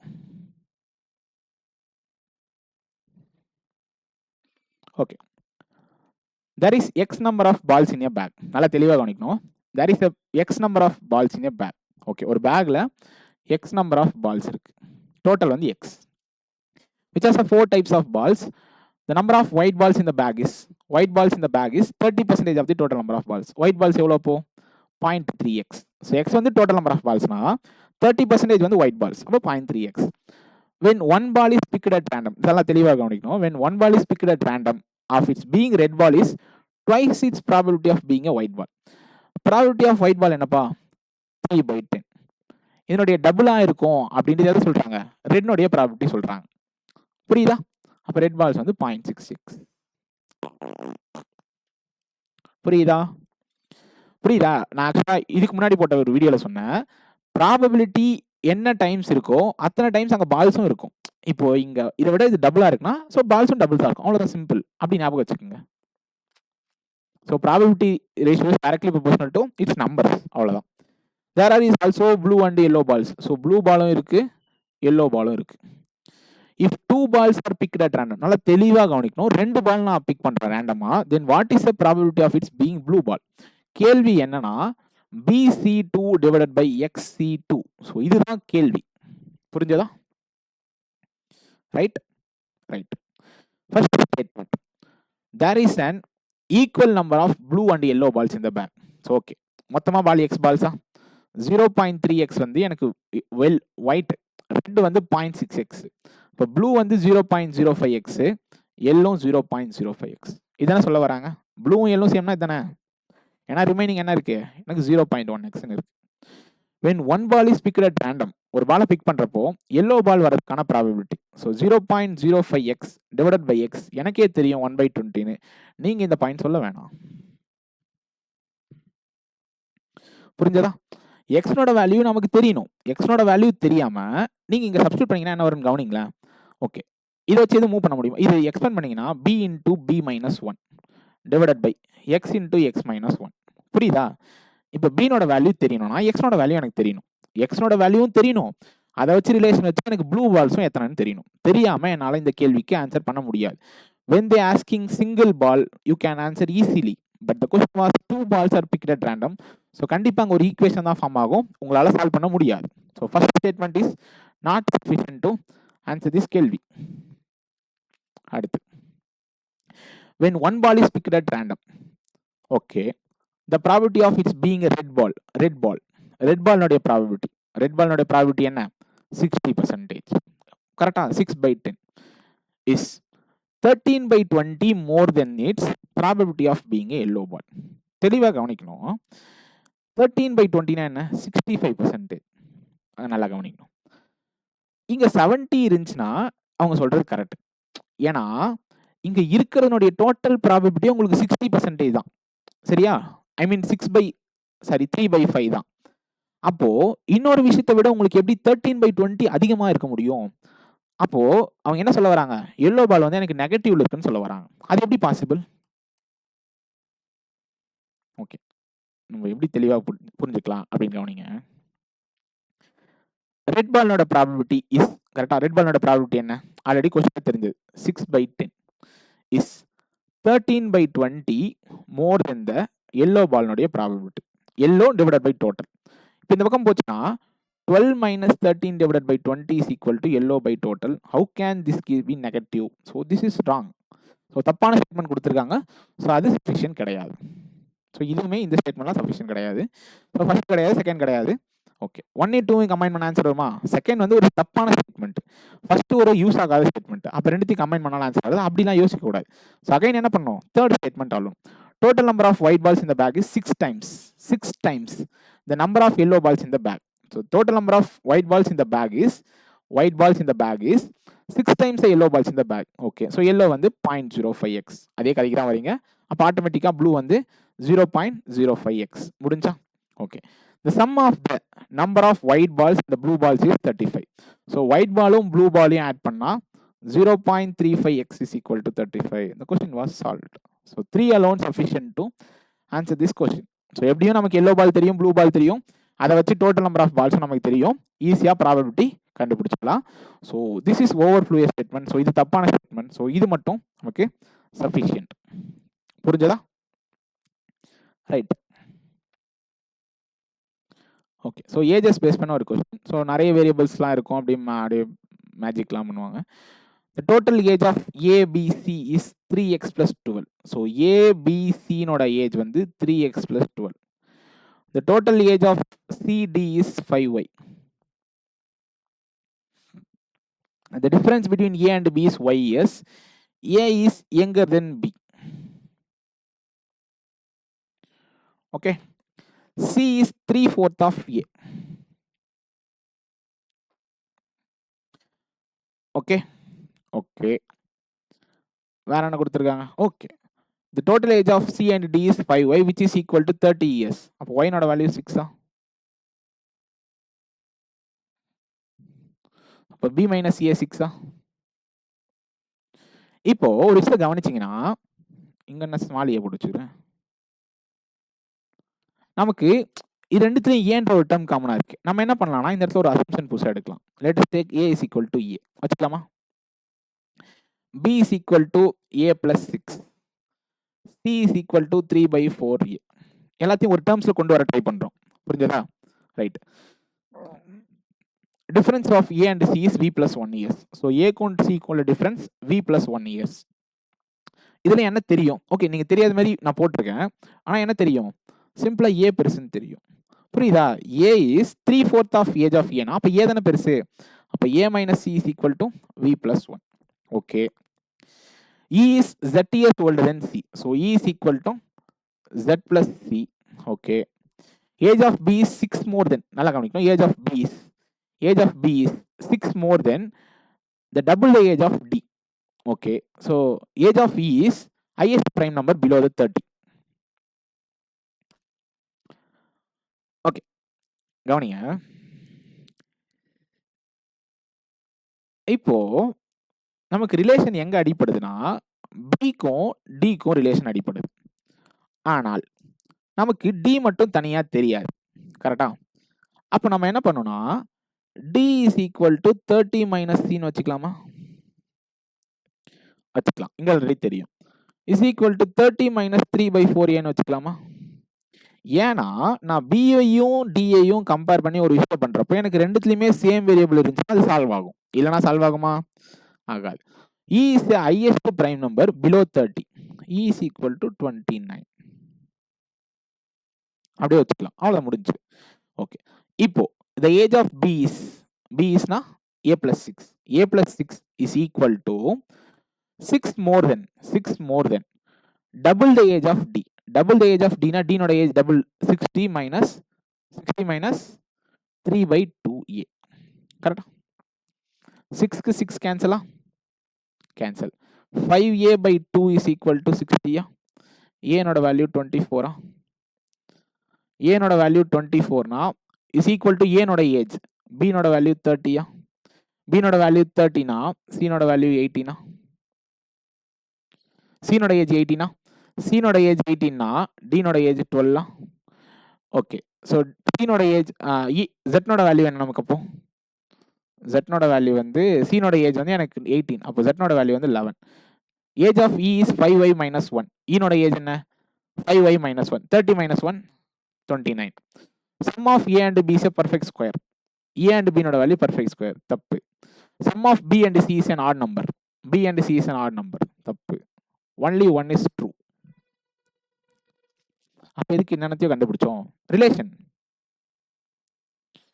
ஓகே, ஸோ இது வந்து ஒரு நல்ல கேள்வி. So it's important. The average of 5 2-digit odd numbers, consecutive odd numbers is 7 plus 1. So number system videos பார்க்காதவங்களுக்கு இது புதுசாக தெரியும். ஆட் நம்பர் ஆஃப் டேர்ம்ஸ் இருக்கு. ஒரு 5 கன்சிக்யூட்டிவ் ஆட் நம்பர்ஸ் இருக்கு. அங்க ஆவரேஜ் கொடுத்துருக்காங்கன்னா the number itself average, the center number itself average. எப்போ ஆட் நம்பர் ஆஃப் டேர்ம்ஸ் கொடுத்துருக்கப்போ கவனிங்க, 3 5 7 9 11 7 is average. கூட்டி பாருங்க, 8 7 15 15 9 24 24 11 35 35 divided by 5 7. So this is the center number. So ஒரு odd number consecutive odd number series போகுதுன்னா அப்போ என்ன ஆகும்? ஆட்டோமேட்டிக்காக சென்டரில் இருக்க நம்பர் இட் செல்ஃப் ஆவரேஜ் அப்படி தான் ஆக்ட் ஆகும். சரியா? சரி. அப்போ என்ன ஆகும்? X plus 5 X plus 3 X plus 9 X plus 11 இப்படி தானே இருக்கும். கரெக்டாக தானே? இப்படி பார்த்தா கம்மியாக இருக்கும், இப்படி பார்த்தா அதிகமாக இருக்கும். ஒரு விஷயம் நமக்கு தெரியும், ஈவன் நம்பருக்கும் ஆட் நம்பருக்கும் always the difference between the consecutive numbers is 2. So அடுத்தடுத்து இருக்க நம்பருக்கு எப்பவுமே டிஃபரன்ஸ் வந்து 2 தான் இருக்கும். அது ஈவன் நம்பர்னால 2, ஆட் நம்பர்னா 1 கிடையாது. ஈவன் நம்பர்னாலும் 2 தான், ஆட் நம்பர்னாலும் 2 தான். ரைட்டா? ரைட். சரி, ரைட். இப்போ எங்க பார்க்கணும்? Average of 5 consecutive even numbers. Consecutive even நம்பர்ஸ்லையும் அதே கதை தான். இங்கே என்ன வரும்? இந்த நம்பர் தான் 2y. ஆவரேஜ்னா அதானே? ஓகே. The smallest number. அப்போ இங்கே என்ன பண்ணும் டக்குன்னு? 2y minus 2, 2y minus 4, 2y plus 2, 2y plus 4. முடிஞ்சா? ரைட். அது வந்து கன்சிக்யூட்டிவ் ஆட் நம்பர், இது consecutive even number. The smallest number in even number serious. இது ஆட் நம்பர், இது even number. The smallest number in even number serious is double the smallest number in odd number series. Y minus x is equal to 5. Relationship established. So உங்களுக்கு என்ன வேணும்? அடுத்து இன்னொரு equation வேணும். ஏன்னா ஒரு ஈக்குவேஷன் வச்சு சால்வ் பண்ண முடியுமா? முடியாது. அடுத்து, if the maximum number of even number series is not more than 36. தெளிவா புரிஞ்சுக்கங்க ஒரு விஷயத்தை. 2y plus 4 is less than or equal to 36 னா அதுக்கு மீனிங்கே தவிர்த்து நீங்க என்ன பண்ணக்கூடாது? டைரக்டா 34 தான் இங்க வரணும், 32 தான் வரணும்னு ஃபிக்ஸ் பண்ணக்கூடாது. 36ம் வரலாம். புரியுதா? 36 ஒரு ஈவன் நம்பர், அதுவே கூட அங்க வரலாம், அல்லது அதுக்கு கீழே வரலாம். நான் பேசுறது புரியுதா உங்களுக்கு?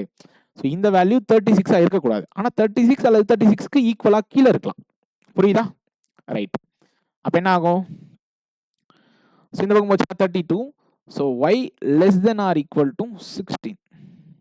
கரெக்டா? கரெக்ட். இங்க x is equal to, நல்லா கவனிங்க, x is equal to y minus 5. Correct? Correct.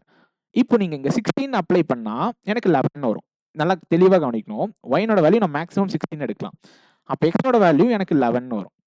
அப்ப அடுத்து y நோட வேல்யூ நீங்க 15 எடுத்தா எனக்கு x நோட வேல்யூ 10 வரும். சோ என்ன எழுதிடலாம்? x நோட value less than or equal to 11 எழுதலாம். எழுதலாமா எழுதக்கூடாதா? எழுதலாமா எழுதக்கூடாதா? எழுதலாம். அதான் ரூல். புரிஞ்சா? ரைட். இப்போ இதான் கதெல்லாம் முடிஞ்சா? இப்போ எங்க போகணும் அப்படின்னு பாத்தீங்கன்னா, ரிட்டர்ன் ட்ரையல் மெத்தட். கவனிங்க, எக்ஸோட வேல்யூ நான் ஈவன் நம்பரா எடுத்தா இங்க ஆட் நம்பர் வருமா? புரியுது? நல்லா கவனிங்க. எக்ஸோட வேல்யூ ஆட் நம்பர் எடுத்தா இங்க ஆட் நம்பர் வருமா, இல்ல ஈவன் நம்பர் எடுத்தா ஆட் நம்பர் வருமா? It should be even. Even plus odd is equal to odd. இப்போ கண்டிப்பா என்னதான் எடுக்கணும்? நான் ஈவன் நம்பர் தான் எடுக்கணும். எனக்கு எக்ஸோட வேல்யூ 11 எடுக்க முடியும். நீங்க 11 எடுத்தீங்க போட்டீங்கன்னா 18 ஆட் நம்பர் கிடையாது. அப்ப என்ன எடுக்கலாம்?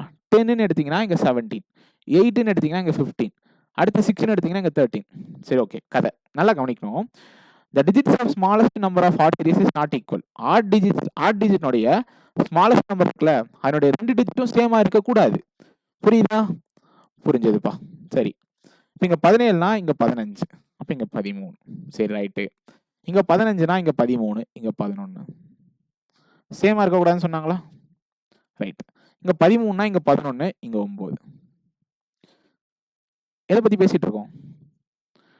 2 digit odd numbers பத்தி பேசிட்டு இருக்கோம். அப்புறம் எப்படி 9 வரும் first digit number? So simple. x is equal to, so இதான் ஆன்சரே. ஸோ 13, 15, 17, 19, 21. அப்போ எக்ஸோட வேல்யூ 10னா, எக்ஸோட வேல்யூ 10னா உங்களுக்கு என்ன வரும்? எக்ஸோட வேல்யூ 10னா ஒய்னோட வேல்யூ 15 வரும். ஸோ இங்கே சப்ஸ்டிட் பண்ணுங்க. 30, 32, 34. 36 கீழே வந்துச்சா? 28, 26 முடிஞ்சா? ஸோ என்ன கேள்வி கேட்டிருக்காங்க? Find the LCM of second number in odd number series. Second number in odd number series என்ன? 15. Third number in even number series என்ன? 30. ரெண்டுக்கு எல்சிஎம் எடுத்தா என்ன வரும்? 30. Find the average of highest number of odd and even series. 31க்கும் சரி 34க்கு 21க்கும் add பண்ணா என்ன?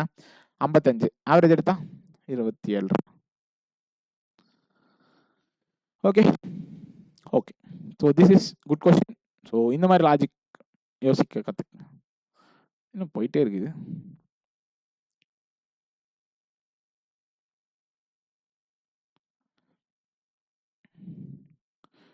இதானே அதுக்கு அடுத்து? Okay. A hemispherical bowl with a radius of 10.5 cm is joined to the end of the cylindrical pipe. ஒரு cylindrical pipe இருக்கு.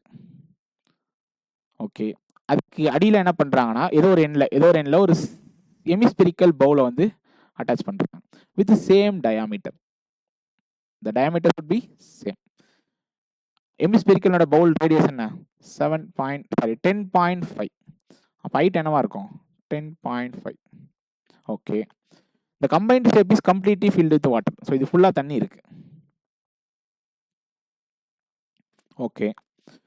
The pump is connected to the other end of the cylindrical pipe. So இந்த எண்ட்ல ஒரு pump வந்து connect பண்ணிட்டாங்க. Capable of draining 1155 centimeter cube per minute. So ஒரு மினிட்க்கு இவ்வளோ capability வந்து இவ்வளோ தண்ணி வந்து வெளில ஏற்றும். The total height of the combined shape of hemisphere plus cylinder. அவன் பேசுறது இதை பற்றி பேசுகிறான். இதனோட ஹைட் எவ்வளோ 25.5 சென்டிமீட்டர். ஸோ இதனோட ஹைட் என்ன 15 centimetre. Height of the cylinder is equal to 15 centimeter. Radius of hemisphere is equal to 10.5 centimeter. Radius of cylinder is equal to 10.5 centimeter. இதுல டவுட் இருக்கா? இதுதானே?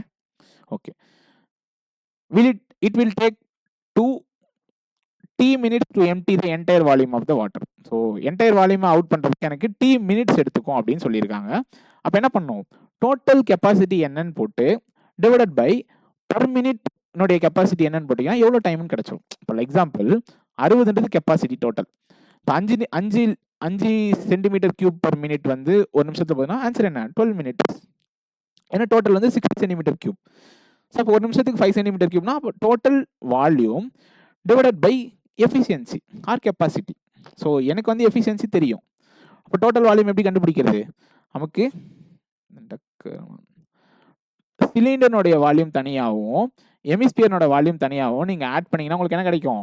டோட்டலாக தண்ணி எவ்வளோ இருக்குது அப்படின்றது தெளிவாக கிடைக்கும். ஸோ சிலிண்டர்னுடைய வால்யூம் என்ன பை ஆர் ஸ்கொயர் ஹெச். ஹெமிஸ்பியர்னோட வால்யூம் என்ன 2/3 pi r square. 4/3 pi r கியூபா? ஆமாம் 2/3 pi r cube. Okay okay. So divided by 1155 போட்டிங்கன்னா is equal to d. Got it. So பையனோட வேல்யூ காமனாக எடுக்கலாமா? ஆர் ஸ்கொயரையும் காமனாக எடுக்கலாம். ஏன் ஆர் ஸ்கொயர் காமனாக எடுக்கலாம்? ரெண்டுத்துக்குமே ரேடியஸ் சேம் தான். ஸோ ஆர்னோட வேல்யூ என்ன 21/2. ஸோ பையனோட வேல்யூ 22/7. ஆர் ஸ்கொயர்னோட வேல்யூ 21/2 த ஹோல் ஸ்கொயர். இதெல்லாம் பையும் ஆர் ஸ்கொயரையும் காமனாக வேல்யூ எடுத்துட்டா எனக்கு ஹெச்னு இருக்கும். ஹெச்னோட வேல்யூ என்ன? ஹெச்னோட இது சிலிண்டரோட ஹைட் என்ன 15. கரெக்டா? கரெக்ட். ப்ளஸ் கரெக்டாக தானே போட்டிருக்கேன்? கரெக்ட். ஓகே. 2/3 ஆர் கியூப்னா அப்போ ஆர் ஸ்கொயர் போச்சுன்னா ரிமைனிங் 21/2ன்னு இருக்குமா? Divided by 1155. ரைட்டா? ரைட். ஸோ இப்போ எப்படி கேன்சல் பண்ணலாம்? 11 டேபிள்ஸில் கேன்சல் பண்ணால் 11 2s ஆர். ஓகே. 11 டேபிள்ஸில் கேன்சல் பண்ணால் 105 சார். ரைட்டா? ரைட்டு. இது 21 எப்படி எழுதுது? இந்த 2க்கு 2 கேன்சலா? இது கேன்சல் பண்ணால் 7ஆ? கரெக்டா?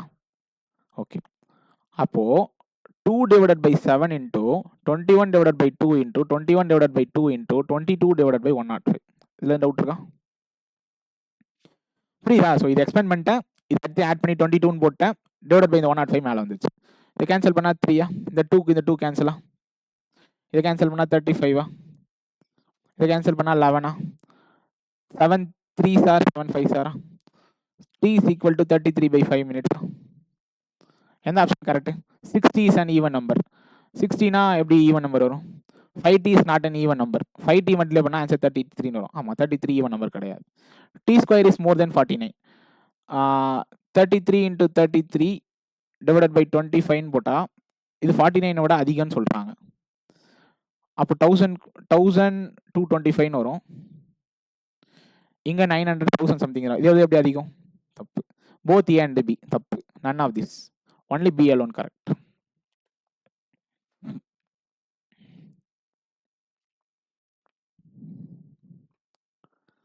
Okay, so the question. Okay, find the time taken by C alone to fill the tank X. So tank X ன்னு மென்ஷன் பண்ணி கொடுக்குறாங்கன்னா அந்த இடத்துல கேர்ஃபுல்லாக இருக்கணும். மேபி அதர் டேங்க் வந்து அந்த வேர்ட் வந்து யூஸ் பண்ணலாம். புரியுதா? Okay. Time taken by pipe C alone to fill the tank X. Okay. C மட்டும் டேங்க் எக்ஸ் எனக்கு ஃபில் பண்ண எடுத்துக்கிற டைம் என்ன? ஸோ இது கேள்வி. புரிஞ்சதா? நல்லா புரிஞ்சது. Pipe A alone takes 5 minutes more than C to fill the tank X. Pipe A is 20% more efficient than B. So A மட்டும் எனக்கு 5 minutes more than C. So இங்க X plus 5 minutes தான் இங்க வந்து எனக்கு சாரி X டேங்க் பேர் வேற இது வேற. So C வந்து எனக்கு X மினிட்ஸ் எடுத்துக்கும். புரிஞ்சுதா? அடுத்து pipe A is 20% more efficient than B. So efficiency வந்து எனக்கு 6:5 னா டைம் ரேஷியோ என்ன? 5:6. இப்போ B எடுத்துக்கிற டைம் வந்து x plus 5 into 6/5. இதுல டவுட் இருக்கா? புரியுதா? ஸோ இந்த x plus 5 minutes தான் எனக்கு 5 part டைம். எனக்கு 6 part கண்டுபிடிச்சா B எவ்வளோ டைம் எடுத்துக்கும் அப்படின்றத நான் கண்டுபிடிச்சிருவேன். ரைட்? ஏதாச்சும் பண்ண முடியாது. ஏன்னா டோட்டல் கண்டுபிடிக்க முடியாதுல்ல. டேங்க் எக்ஸ்லாம் கதை தான். பட் இதுக்கு எல்சிஎம் எடுக்க முடியாதுல. என்னால் எல்சிஎம் எடுத்தாலும் என்ன ஆகாது? எதுவுமே சால்வ் ஆகாதுல்ல. Okay. Statement 2. Pipe C and D together can fill a tank Y. நல்லா கவனிக்கணும். tank Y. அப்போ சியும் டியும் சேர்ந்து டேங்க் ஒய்யை 60 minutesல ஃபில் பண்ணும். Right. The amount of water emptied by D is equal to 60% of water filled by tank pipe B at same time. அதாவது D வந்து negative pipe, சரியா? டீனோட எஃபிஷியன்சியும் பீனோட எஃபிஷியன்சியும் என்ன ரேஷியோவில் இருக்கும்னு பார்த்தீங்கன்னா 3:5 ரேஷியோவில் இருக்கும். கரெக்டா? இது டேங்க் ஒய்க்குன்னு கிடையாது. காமனாக அதனோட எஃபிஷியன்சி அப்படிதான் இருக்கும். டிக்கும் பிக்கும் எஃபிஷியன்சி 3:5. கரெக்டா? Tank x filled to 80% of its capacity. So tank எக்ஸ்னுடைய 80% கெப்பாசிட்டி எதுக்கு ஈக்குவல்னு பார்த்தீங்கன்னா டேங்க் ஒய்னுடைய 70% கெப்பாசிட்டிக்கு ஈக்குவல். புரிஞ்சதா?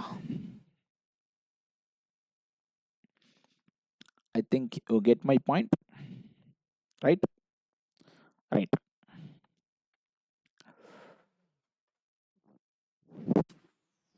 புரியுதா? ஓகே. இப்போ என்ன மீனிங்னா டேங்க் எக்ஸ்னுடைய கெப்பாசிட்டியும் ஒய்னோட கெப்பாசிட்டியும் எனக்கு 7:8 ரேஷியோவில் இருக்கும். அண்டர்ஸ்டூட்?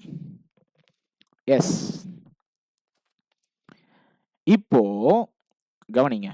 இப்போ C plus D எனக்கு 60 minutes எடுத்துக்கிச்சுல, எந்த டேங்கை ஃபில் பண்ண? ஒய்னோட டேங்கை ஃபில் பண்ண. கரெக்டா? எக்ஸோட டேங்கை ஃபில் பண்ண எவ்வளோ டைம் ஆகும்? இந்த டைம் ஆகும். C plus D நோடைய time to fill tank x is 4 times 15, 4 times 2. Okay.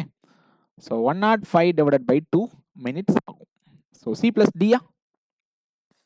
கரெக்டா? ரைட்.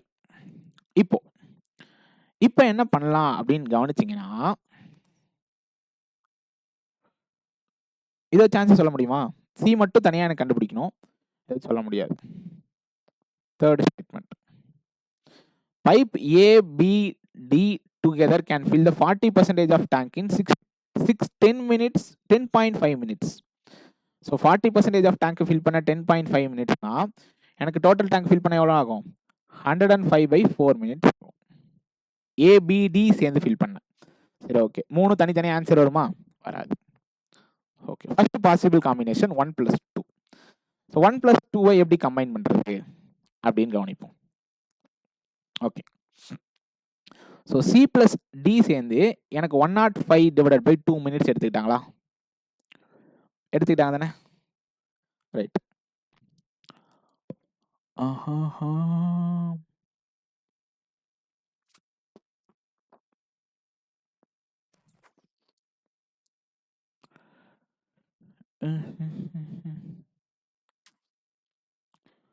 எப்படி யோசிக்கிறது?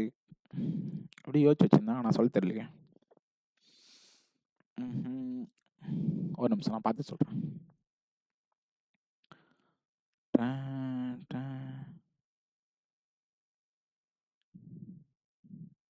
ஓகே. ஸோ கண்டுபிடிச்சிட்டேன். என்ன கதைனா இப்போது 1 and 2 வந்து நம்ம கம்பைன் பண்ணுறோன்னு வச்சுக்கோமே. ஸோ 1 and 2 கம்பைன் பண்ணுறப்ப என்ன ஆகும்னா இப்போ பி வந்து எனக்கு 5 பார்ட் இருக்கிறது தான் வந்து ஐ மீன் எக்ஸ் ப்ளஸ் 5 இன்ட்டு 6/5 தான் வந்து எனக்கு 5 பார்ட். ஓகேவா? அப்போ எனக்கு 3 பார்ட் கண்டுபிடிச்சா எனக்கு டீனுடைய டேஸ் எவ்வளோ அப்படின்றது எக்ஸின் டேர்ம்ஸில் கிடைச்சிடும். நல்லா கவனிக்கணும்.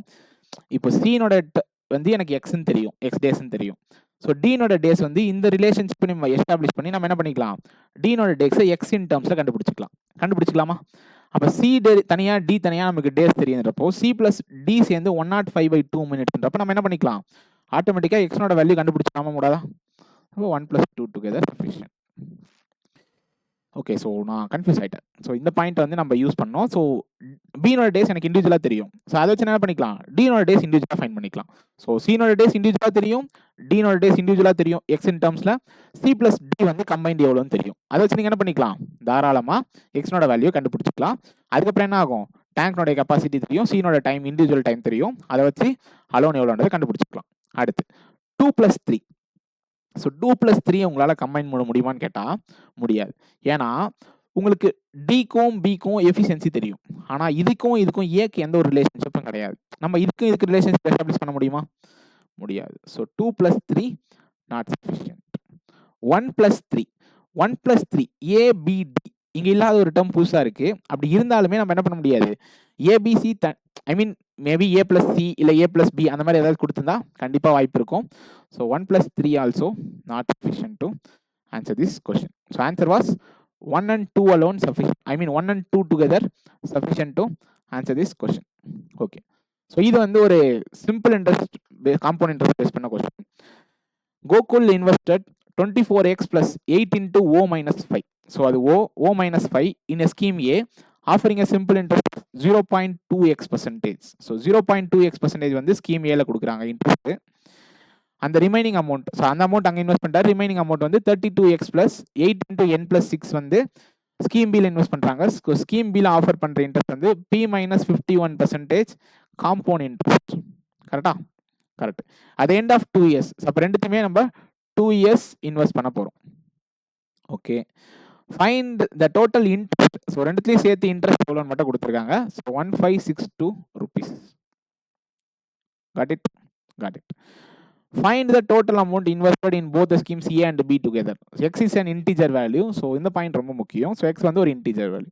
ஸோ கேள்வி என்னன்னா, இந்த அமௌண்ட்டு ப்ளஸ் இந்த அமௌண்ட்டோட வேல்யூ என்ன அப்படின்றத கேள்வி. So find the total amount invested in both schemes A and B. சரியா? சரி, ரைட். ஓகே, ஸோ இந்த ஈக்குவேஷன் சால்வ் பண்ணி, இது வந்து ஒரு நம்பர் சீரியஸ். இதுக்கு முன்னாடி நம்ம இதெல்லாம் கண்டுபிடிக்கணும்ல. M is a smallest root of 2a square minus 37a plus 161. So 161 என்ன பண்ணலாம், 23 into 7 into 2. அப்போ 23 into 14 தான் ரூட்ஸ். அப்போ 2 டிவைட் பண்ணா m நோட வேல்யூ 7. கரெக்டா? Correct. It is a double digit prime number. So nன்றது ஒரு double digit prime number whose unit digit is square of the smallest single digit odd prime number. smallest single digit odd prime number என்ன? 3. அதனோட square என்ன? 9. Okay, ஒரு 2 digit number less than 25 இருக்கணும், unit digit 9 இருக்கணும். the only answer was 19. புரிஞ்சா? அடுத்து, so HCF of 605 and 385 தான் நமக்கு ஓனோட வேல்யூ. ஸோ எம்னோட வேல்யூ தெரியும், என்னோட வேல்யூ தெரியும், ஓனோட வேல்யூ கண்டுபிடிச்சு பினோட வேல்யூ கண்டுபிடிச்சிக்கலாம். ரைட்டா? ரைட். இப்போ 605 எப்படி எழுதலாம்? 5 into 121 எழுதலாம். HCF கண்டுபிடிச்சு இப்படி பிரிச்சு எழுதுதான் ஈஸி. சரி, எப்படி எழுதலாம்? 5 into 70 350, 75 எழுதலாமா? 77. ஸோ 375 தான் 75, 385 77. ஸோ இது 11 11 சார்னு எழுதலாமா? இதை 7 11 சார்னு எழுதலாமா? இந்த 2 11க்கு ஒரு 11 HCF, இந்த 2 5க்கு ஒரு 5. So HCF is equal to 55. Use பண்ணீங்கன்னா 55 into 11 சார் 55 into 7 சார்னு எழுதலாம். அப்போ HCF என்ன? 55. O is equal to 55, M is equal to 7, N is equal to 19. புரிஞ்சதா? ஓகே, ஸோ இந்த ஈக்குவேஷன் சப்ஸ்டியூட் பண்ணீங்கன்னா உங்களுக்கு என்ன கிடைக்கும்? அந்த நம்பர் சீரியஸ் என்ன ஃபார்மேட்டில் இருக்குன்னு கண்டுபிடிச்சு அதுக்கப்புறம் நீங்கள் ஓனர் பினோட வேல்யூ கண்டுபிடிக்கணும். ஸோ 3, எம்னோட வேல்யூ என்ன? 19, என்னோட வேல்யூ என்ன? எம்னோட வேல்யூ 7, என்னோட வேல்யூ 19, ஓனோட value 55. 2p plus 1 487 okay into 2 plus 1 into 2 plus 5 into 2 வருமா? வராது. அப்போ கான்செப்ட் அது கிடையாது. ஓகே மைனட்டா நோட் பண்ணீங்கன்னா இங்க சடனா ஒரு ஸ்டிக் ஆகும். Into 3 minus 2 into 3 minus 2 into 3 minus 2. So pattern was into 3 minus 2. So அப்போ 150 165லேருந்து 2 போச்சுன்னா 163 is equal to 2p plus 1. So பீனோட வேல்யூ 81.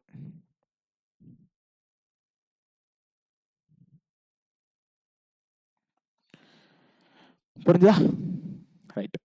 ஸோ இங்கே சப்ஸ்டியூட் பண்ணால் 30%னா 69% வந்து எனக்கு டோட்டலாக 2 இயர்ஸ்க்கு இன்ட்ரெஸ்ட் வந்து கிடைக்கும். இந்த அமௌண்ட்டுக்கு 69%. ரைட்டா? ரைட். இங்கே சப்ஸ்டியூட் பண்ணுங்களேன். 24x ப்ளஸ் O மைனஸ் 5 என்ன? 50. 50 into 8 400. ஸோ ஸ்கீம் ஏல இன்வெஸ்ட் பண்ண அமௌண்ட் இது.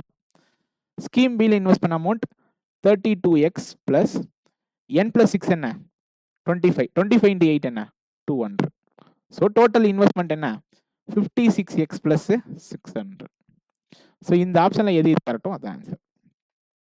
ஓகே நான் எப்படி மூவ் பண்ணியிருப்பேன் அப்படின்னு பார்த்தீங்கன்னா, ஸோ இப்படி இதான் எனக்கு ஆன்சர். நான் ஃபைனலாக ஒரு கன்க்ளூஷனுக்கு வந்துட்டேன். நம்ம என்ன பண்ணுவோம்னா, ஸோ இதுக்கு வந்து 0.2x%, இதுக்கு வந்து 30%னா 69%, இது 2 இயர்ஸ்னா 0.4x%. கரெக்டா? அப்போ இது நம்ம உள்ள சப்ஸ்டிட் பண்ணா நமக்கு அகைன் ஒரு ஈக்குவேஷன், குவாட்ரேட்டிக் ஈக்குவேஷன் ஃபார்ம் ஆகும். அது ரொம்ப பெருசா போகும்னு வச்சுப்பேன். இஸ் ஈக்குவல் டு 1562 ஈக்குவல் பண்ணலாம். நான் என்ன சொல்ற கான்செப்ட்னா, இந்த வேல்யூ தான் இந்த ஆப்ஷன்ஸ். அப்போ நம்ம என்ன பண்ணலாம், 56x வேல்யூ இதெல்லாம் கண்டுபிடிக்கலாமா? 56x வேல்யூ என்ன வரும் இங்க? 2600 இருக்கும். ஐ மீன் இந்த ஆன்சர் கரெக்டா இருந்தா எனக்கு 56x வேல்யூ தெரியும். புரியுதா நான் சொல்றது? 56x plus 600 வேல்யூ தான் 3200 இருந்தா எனக்கு 56 வேல்யூ 2600. எப்படி x வேல்யூ ஒரு இன்டிஜரா இருந்து இந்த ஆன்சர் வரும்? 3600னா 3000 வராது. 3500னா 2900. 50 டைம்ஸ் மல்டிப்ளை பண்ணீங்கனாலும் உங்களுக்கு என்ன வரும்? 2800 தான் வரும். ஸோ 2800 உள்ள ஒரே ஆன்சர் இது மட்டும் தான். So x value 5. இங்க சப்ஸ்டிட்யூட் பண்ணீங்கன்னா 2%. கரெக்டா? கரெக்டானே? 69%. 5 சப்ஸ்டிட்யூட் பண்ணா என்ன வரும்? 120 520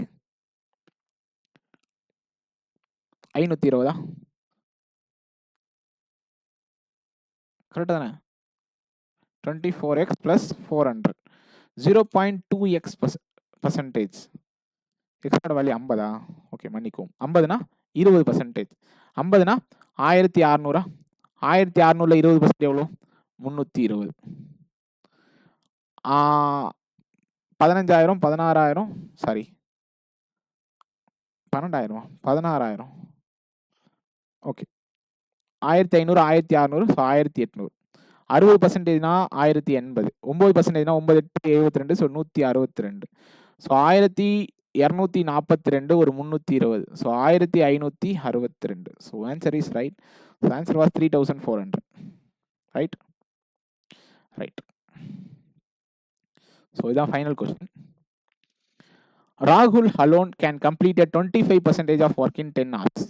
It means Rahul can complete the entire work in 40 hours. Okay. The time taken by Sonu alone to complete the same work is 10 hours more than the Tina. So Sonu வந்து T plus 10, Tina T hours. Find how much time will take to complete the 50% of work alone by Tina. So Tina நோடைய value 50% of total work முடிக்க எவ்வளவு நாள் ஆகும்? Simple என்ன? டீனோட value கண்டுபிடிக்கணும்.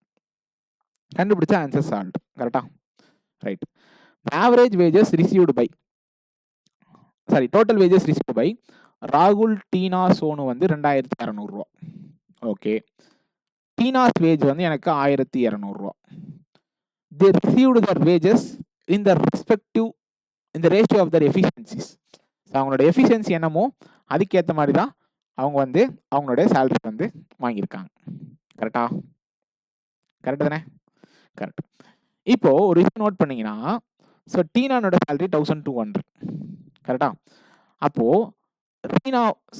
ராகுலும் சோனுவும் சேர்ந்து 1400 ரூபா வாங்கியிருப்பாங்க. ராகுலும் சோனும் சேர்ந்து 1400. Right right. இப்போ ராகுலும் சோனுவும் சேர்ந்து அவங்களோட எஃபிஷியன்சி என்னன்னு கண்டுபிடிச்சிக்கலாம். எப்படின்னா, இப்போ இது ரெண்டுத்துக்கும் டோட்டல் ஒர்க் வைங்களேன். 40 இன்டூ டி பிளஸ் 10னா என்னோட எஃபிஷியன்சி டி பிளஸ் 10, என்னோட எஃபிஷியன்சி 40. ஸோ ராகுல் பிளஸ் சோனோட எஃபிஷியன்சி என்ன? T plus 50. சரி, ரைட். Okay okay. ஸோ அதே போல அவங்களோட எஃபிஷியன்சிஸ் வச்சு அவங்களோட வேஜஸ் பிரிச்சிருக்காங்க அப்படின்னு சொல்றாங்க. கரெக்ட் தானே? கரெக்ட். இப்போ நீங்க இந்த டோட்டல் ஒர்க்ல 40 டீன்னு வச்சுக்கோங்க. எக்ஸ்பிளைன் ஈஸியாக அப்படியே ஆன்சர் வரும்னு சொல்லலாம். ஆனால் எப்படின்னு சொல்லணும்ல, 40 T into T plus 10. Okay, இதனோட எஃபிஷியன்சி என்ன? 40 டி. இதனோட எஃபிஷியன்சி என்ன? சரி, இதனோட எஃபிஷியன்சி வந்து T T square plus 10 T. இதனோட எஃபிஷியன்சி என்ன? 40 டி. இதனோட எஃபிஷியன்சி என்ன? 40 டி பிளஸ் 400. கரெக்டா? கரெக்ட். இப்போ எஃபிஷியன்சிக்கு பொறுத்து தானே இது கொடுத்துருக்காங்க.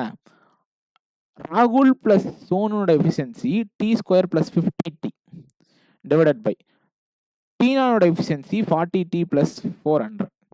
இதுக்கு ஈக்குவல் 12 டிவைடட் பை 14க்கு ஈக்குவல். சாரி, 14 டிவைடட் பை 12க்கு ஈக்குவல். அப்போ டீனோட வேல்யூ கிடைக்குமா? 1 சஃபிஷியன்ட். ஐ மீன் நம்ம எல்சிஎம் எடுத்தாலும் அகைன் டி இன் டேர்ம்ஸை கொண்டு வந்து டீனோட வேல்யூ கண்டுபிடிக்க முடியும். ஏன்னா எனக்கு டீனானோட சேலரி தெரியும், ராகுல் பிளஸ் சோனோட சேலரி தெரியும். ஸோ ராகுலுக்கும் சோனுக்கும் எஃபிஷியன்சி கம்பைன் பண்ணி கண்டுபிடிச்சி இது ஈக்குவல் பண்ணால் என்ன கிடைக்கும்? ஐ மீன் நீங்கள் பார்த்து ஆன்சர் சொல்லலாம், பட் எப்படி வரும்ன்றதை நான் சொல்ல வரேன். ஸோ டீனோட ஆன்சர் எனக்கு கிடைக்கும், டீனா இல்லை டி அந்த வேல்யூனோட ஆன்சர் வந்து எனக்கு கிடைக்கும். So this is sufficient. ராகுல் and Sonu together can complete 70% of work in 12 hours. ஸோ ராகுல் பிளஸ் சோனு வந்து 12 hours 70% ஒர்க்கை வந்து கம்ப்ளீட் பண்ணுவாங்க.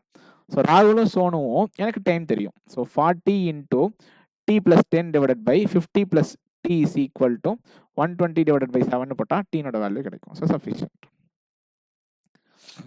புரியுதா? இல்லை, இப்படி வச்சுக்கோங்க. ராகுல் பிளஸ் சோனு 120 டிவைடட் பை 7, ராகுல் 40, 120 டோட்டல் ஒர்க், 7 எஃபிஷியன்சி, இது 3 எஃபிஷியன்சி. அப்போ சோனோட எஃபிஷியன்சி 4. சோனோட எஃபிஷியன்சி 4னா 30 days முடிப்பான். அப்போ டீனோட வேல்யூ 20. அப்போ டீனாக்கு ஆன்சர் கண்டுபிடிக்கலாம் தானே? So sufficient.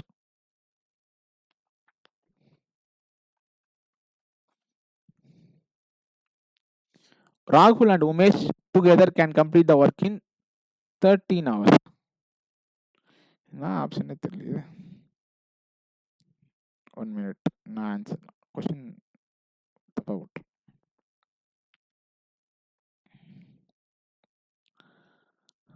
13% ஹவர்ஸ்லாம் எப்போ வரும்? ஓகே, ஸோ ப்ரீ செக் பண்ணணும், பண்ணலை. 13 1/3 அது. ஓகே, ஸோ ராகுல் and Umesh can complete the 13, sorry ராகுல் பிளஸ் உமேஷ் வந்து 40/3 ஹவர்ஸ் வந்து அந்த ஒர்க்கை முடிச்சிருவாங்க. ஸோ ராகுல் வந்து 40 ஹவர்ஸ் ஒர்க் முடிப்பாரா? ஸோ 14 வச்சா இங்கே 3, இங்கே 1. இப்போ Umesh can complete work in 20 hours. Right? Right. The difference between Sonu and Umesh alone to complete the work is 10 hours. அப்போ சோனு வந்து எனக்கு 10 hours இருக்கலாம், இல்லை 30 hours இருக்கலாம். So this is not sufficient. ஆனால் சஃபிஷியன்ட். எப்படி?